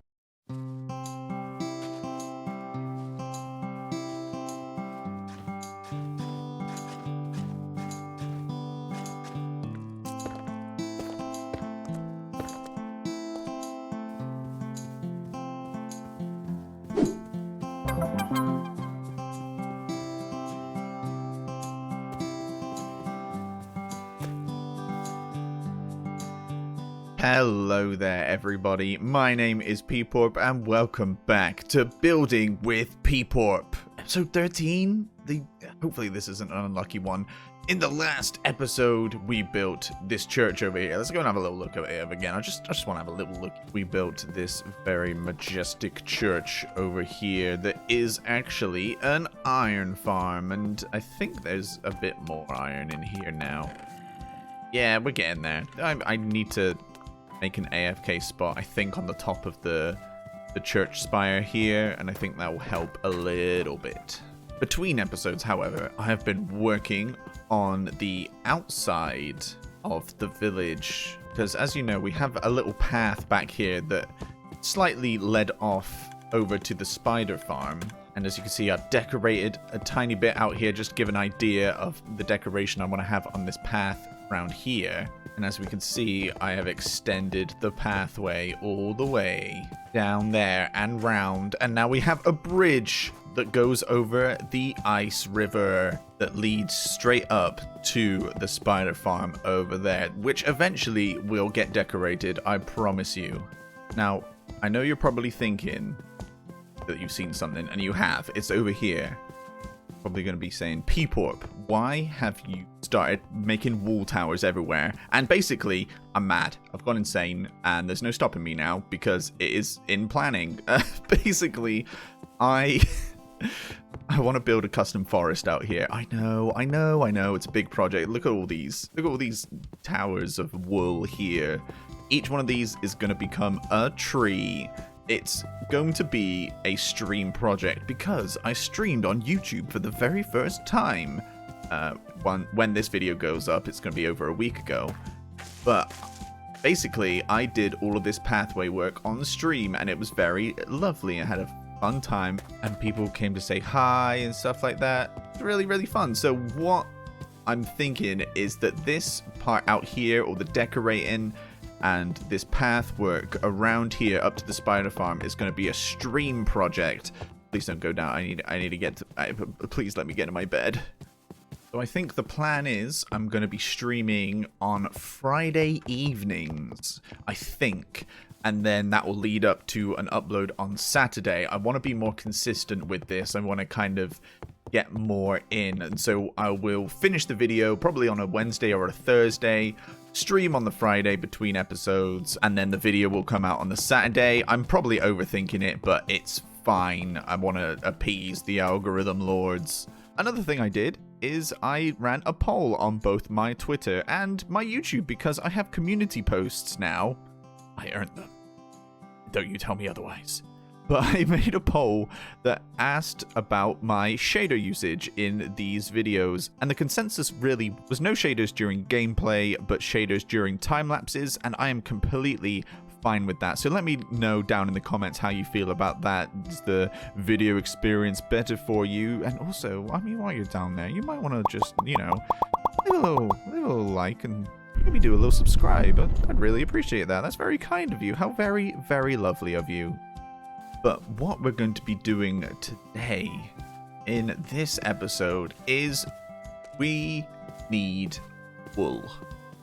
And this little sheep pen over here is just not cutting it. I need to re-dye the sheep every time I want to get a different colored wool, and yeah, there's not enough sheep and it's not automated. So what I'm planning to do is use this area over here to build a sheep wool farm, and maybe also have some villager trades in there too. I just wander into places that I don't actually need to go. I need to go up here because we need to check how many of the colored dyes we have. So we've got purple, we got black, we got blue, we got green, we got red. I think that's the basic ones. Do I have any cocoa beans? I do. Okay. So I think I'm just going to make all the separate dyes real quick just to get them all ready for this farm. So I've got all my dyes ready here. They're looking lovely, but what isn't looking lovely is this terrain. I've got to get rid of a little bit. Get rid of this gross podzol. Ew. But I need to get rid of this, so I have a flat ground here. So I can basically do the same thing that I did when constructing the church. I'll build the farm first and then build the building around it. So let's just do a tiny little bit of terraforming, shall we? And get rid of these trees. Yeah, let's do that.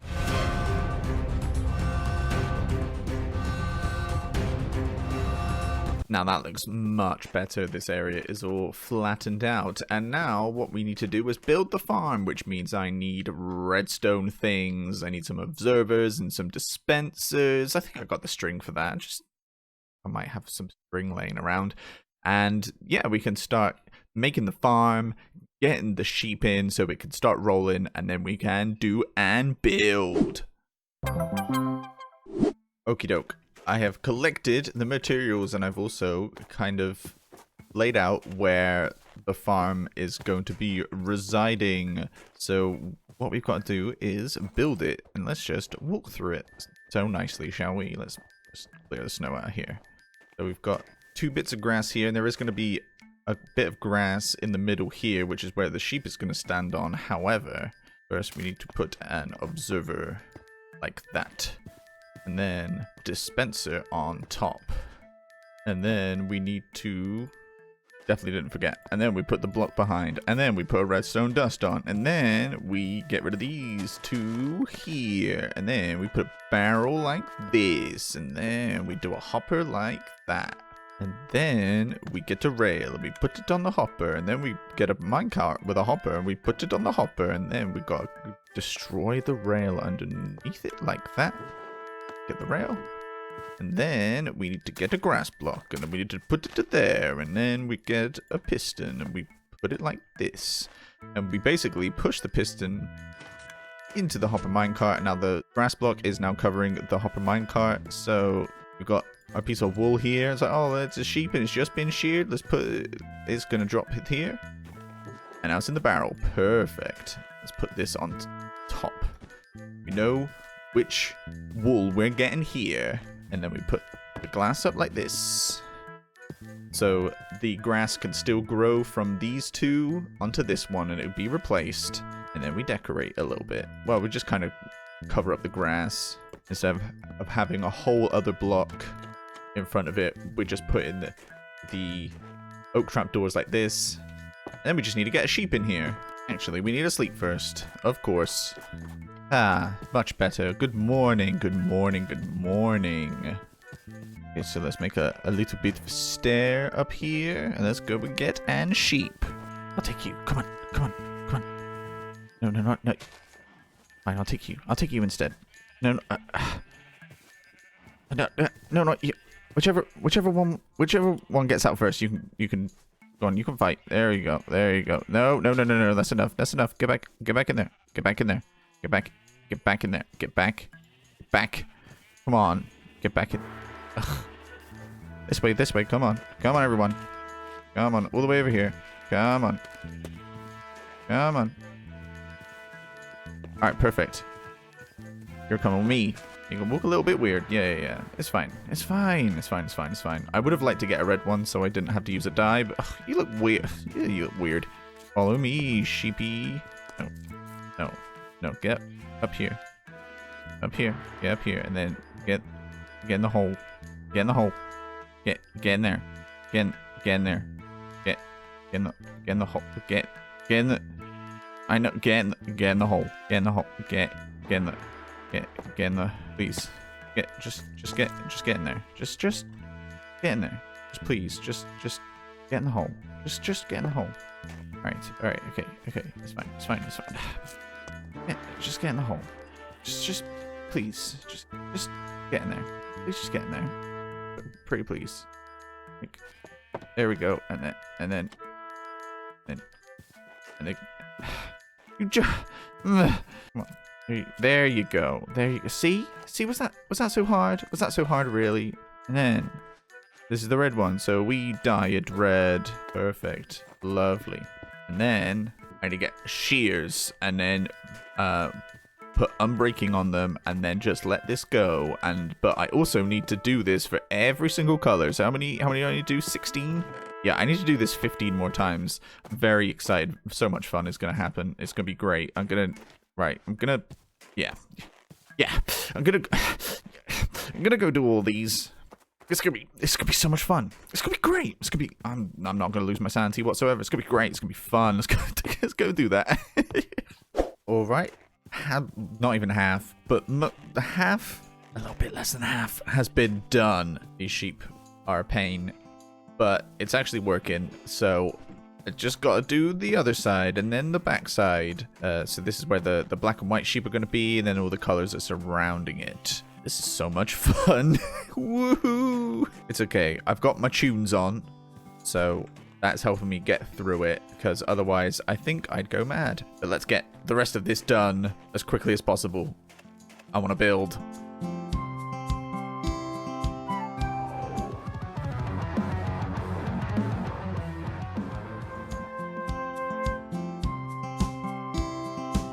So here we have it. The farm is done. Not decorated, but done. The sheep are in their places. They're sticking out their heads really weirdly through the little gap in the trapdoor. That's weird. But we're getting some wool. The wool is happening. Oh, yeah. And now all we need to do is build the thing around it. We're just going to build a lovely barn. A lovely, great, big old barn to fill up this little area and then decorate around here. It's going to be lovely. But let's look at our materials. There are none. So it is, yeah, I guess I gotta go get some of those. Yeah. I think we should just jump into it, you know? I'll go and get those materials and just jump straight into building, I think. Let's hit this survival time lapse. Let's build this barn up. Are you ready? Let's go do this time lapse.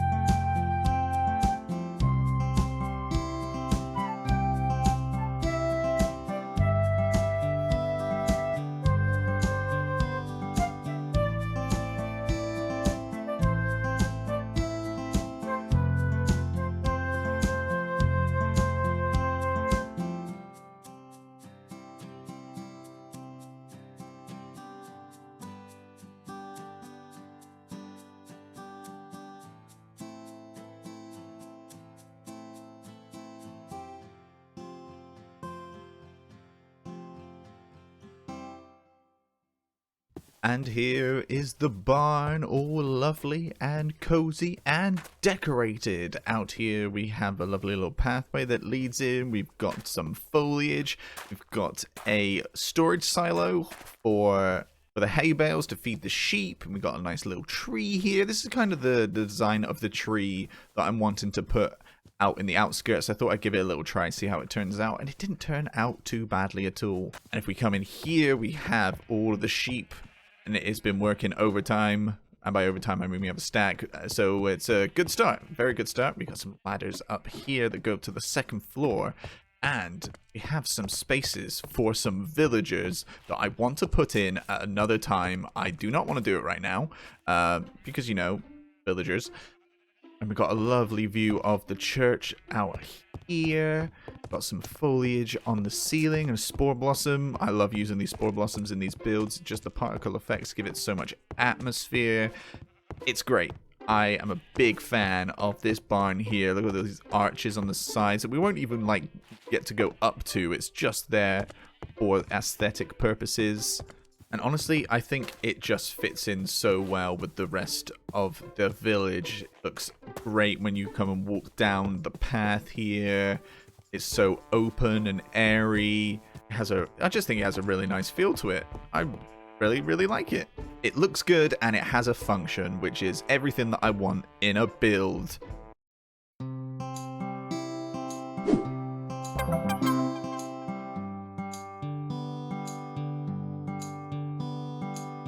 Hello there, everybody, and welcome back to Building with Peeporp. It is so good to be back in this world, in our survival world that we've been working on for the past long time, and it has been a while since we last were here. I originally started this series as a way of progressing myself as a builder, for building farms that have function and just nice things to look at. So far in this world, we have been focusing on one village, Frosthaven. And I must say, it is a perfect place to start. A perfect area where we have grown from just a simple little starter house to a huge church that covers an iron farm, to a nether balloon, and everything in between. I have a lot of lovely memories in this world, and it has been fantastic to see it grow from this little house that we're standing in right now to this whole village where we live. We started this house, it was been a couple of years ago now. I've kind of had this project off and on for quite a while, but whenever I'm feeling nostalgic or whether I just want to have a little bit of cozy building time, I come over here because I love it. This is probably one of my favorite overall projects I've ever done in Minecraft. But today is gonna be a bit bittersweet. Not because we're leaving this place, not because we're leaving this place, but because we need to finish it. We need to put the bow on it and complete it. And that's kind of sad in some ways. We are currently on day 777 in this world. We haven't even broke 1,000. And we're here still in our little starter village. And I think now is the time for us to not move on, but grow. I have lots of ideas of things that I want to do in this world, and I can't really get to them until this place is finished. I feel like I'd be doing a disservice to myself if I didn't. So for those of you who are new to this series, welcome. We're starting at the end. But for those of you who have been around for Building with Peeporp, I really appreciate it. And it's been great to watch this place grow and develop over time. This village of Frosthaven, it's pretty much done. There are just a few things that we really need to complete off. Oh, the sun's setting, as per usual. In terms of building and structures, I think we have that sorted. I think there is no more room for any more buildings, And if there are any more farms that need to be built, they can be built somewhere else. I don't feel like any more buildings will add to this place. If anything, I think it will make it just feel a bit too cluttered. So what we're going to be focusing on for this episode are the finishing touches. So that means trees, terraforming, and other small little details that will just completely be the cherry on top of this wonderful little village. But first of all, let's deal with this guy. Can I have my tuff back? Thank you. So what the plan is, I'm just going to be building some more trees, some more foliage, some more of these tall trees, and I'm going to be terraforming and kind of decorating these open patches here. Going to be bringing up some more rocky surfaces, kind of like this, but continued over. And yeah, it's not too much of actual structure building, but it's the little things that need to be done to really finish off Frosthaven. I know I've said that a lot, but it's daunting to me. If you're enjoying the video, why not help out the channel and like and subscribe? Like the video and subscribe to Peeporp. That's me. And maybe put the notification bell on too. That would be pretty sick. We're very close to the goal that I've set out for myself for this year. It's come a lot quicker than I was expecting, and I'm very thankful for that. So yeah, like and subscribe, do a comment, support the video, support the Peeporp. I really appreciate it. I would say that we have enough materials here saved up in our little storage area. Maybe not andesite. Wait, no, that's not andesite. Andesite's over here. There we go, there's andesite. Perfect. So we've got all the materials that we need lying around to finish up and terraform these parts and get this place all lovely and finished. I'm not sure if I'm going to do anything in here. This can just be a little farm area if I need it. Yeah, that was a long intro, wasn't it? But that was a long intro, wasn't it? I know. I'm getting sentimental and I'm getting emotional. But let's begin the end. Let's get to building with Peeporp. That's me, by the way. I'm Peeporp. So I began with what I thought was going to be the hardest task, and turned out to be not so bad. I terraformed all of the sides that I needed to, and I also incorporated some ice into the wall to really give the name Frosthaven a bit more of a ring. And then I actually decorated the mines. They are the ice mines, where there's ice in them. Wow, so much ice. I thought it turned out pretty cool, though. Thank you for that voiceover, Peeporp. I really appreciate that. Here we are with the terraforming done. The rock faces are looking very nice. I really like this whole little packed ice kind of deal. It really brings in more color as opposed to just green and gray.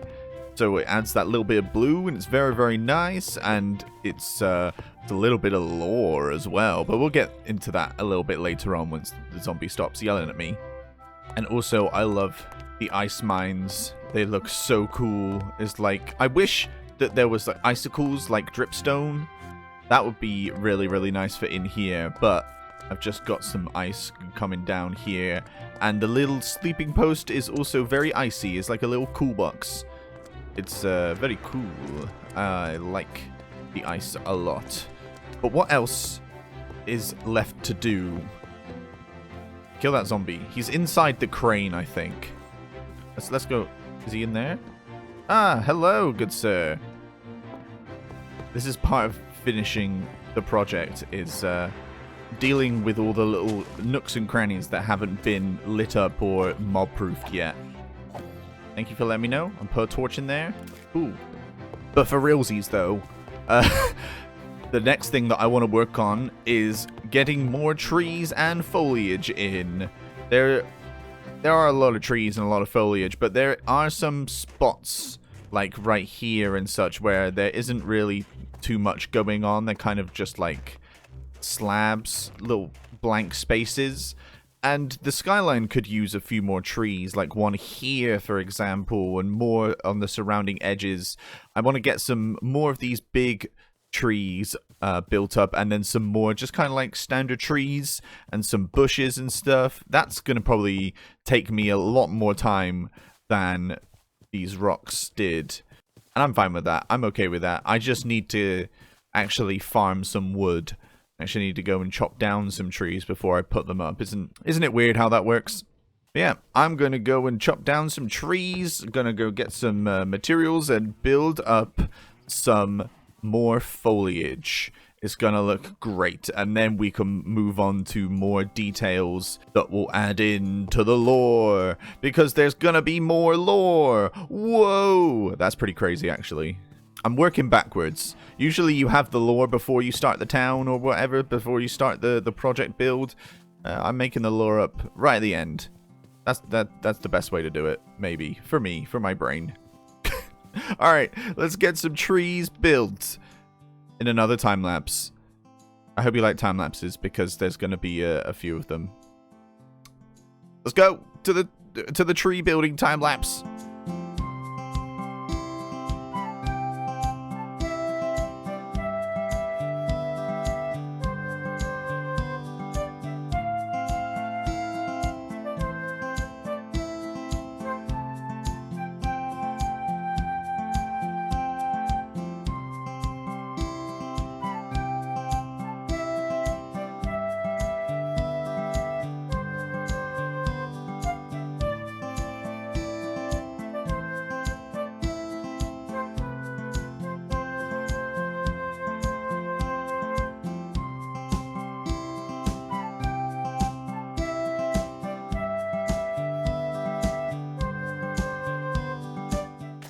Alright, we are in the home straight now.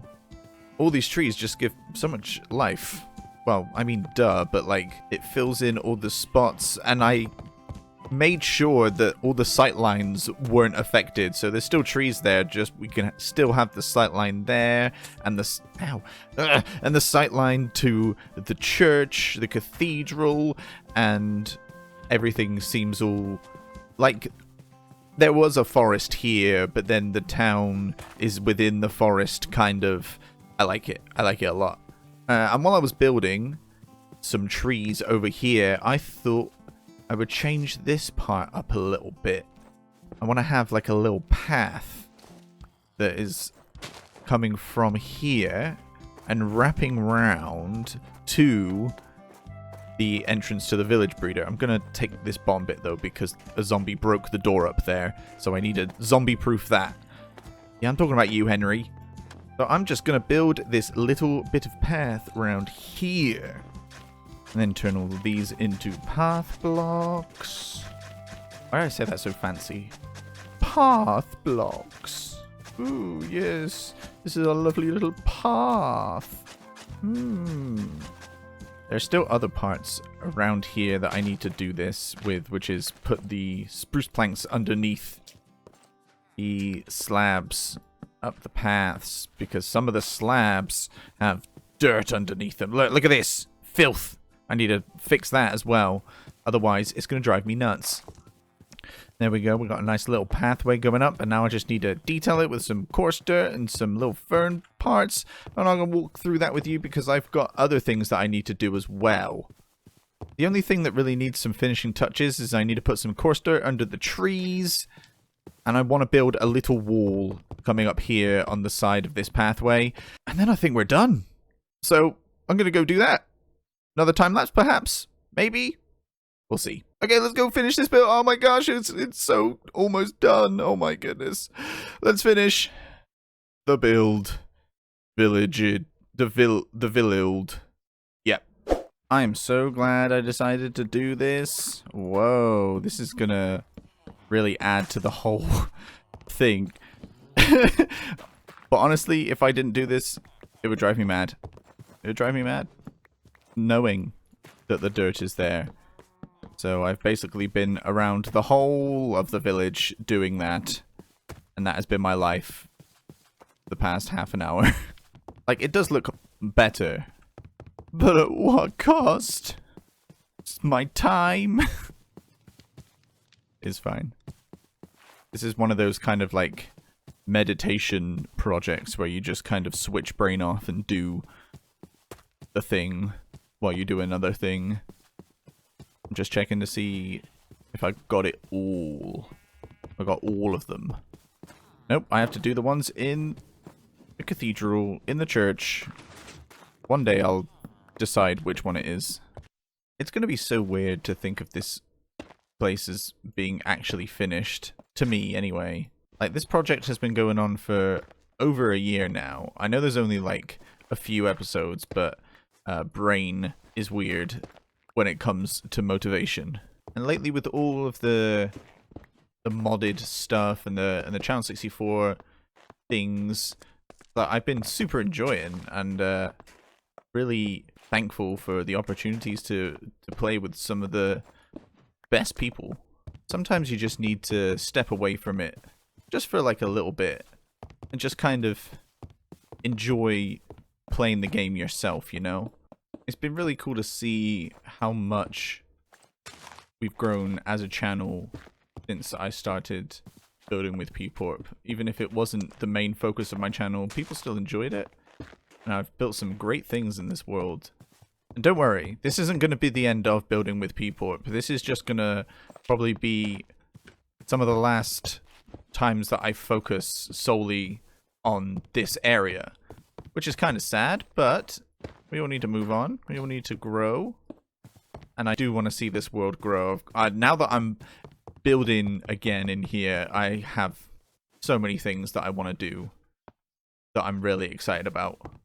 I think it is finally time to call this project finished. I made the little walls up the stairs, and I made a little frost boulder there. And overall, I put some ice here as well, because it adds to the lore. Ooh.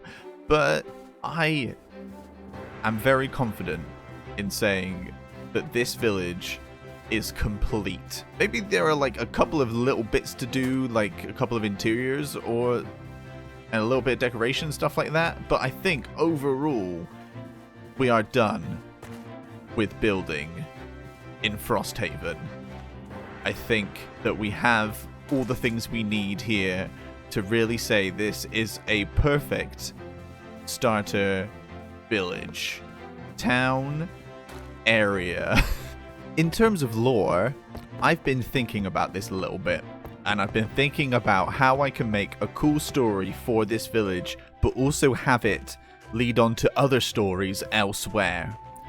And what I've been thinking of is a great backstory for Frosthaven. And that is basically that the whole village is built upon a glacier, or some sort of giant ice formation underneath the rock.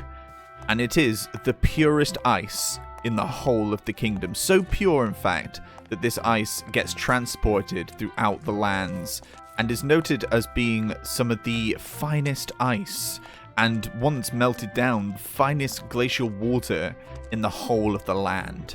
So what they do is they mine the ice from the ice mines and then transport it across the kingdom on wagons.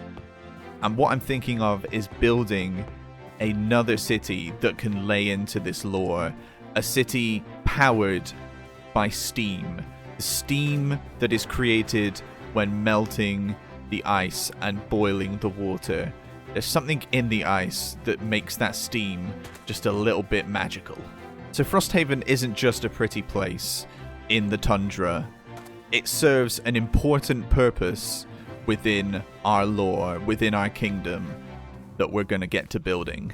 The past year or so has been crazy. The amount of growth that we've had on the channel is pretty nuts to me. We are very much on our way to reaching 1,000 subscribers and YouTube partner in the next couple of months. And I really think that that has also helped motivate me into getting this place done. Just from our simple little starter house over here, we have grown outward and done some amazing buildings. Really put in the hours for those details everywhere. It makes my heart happy to know that I have actually finished a project. Because I get burnt out really, really quickly. My brain is all over the place, and I start a project, and I have been known to be very bad at finishing them. But now that I've done this place, I can really say to myself, I have finished a project, and it looks great, and I'm so happy. And I hope that you, as the viewer, have also enjoyed watching me go through this process, watch these builds. If you're a new viewer, if you're an old viewer, it doesn't really matter. What matters is the support and you watching right now. It means the world to me. So, we're going to take it from here in the finished village of Frosthaven.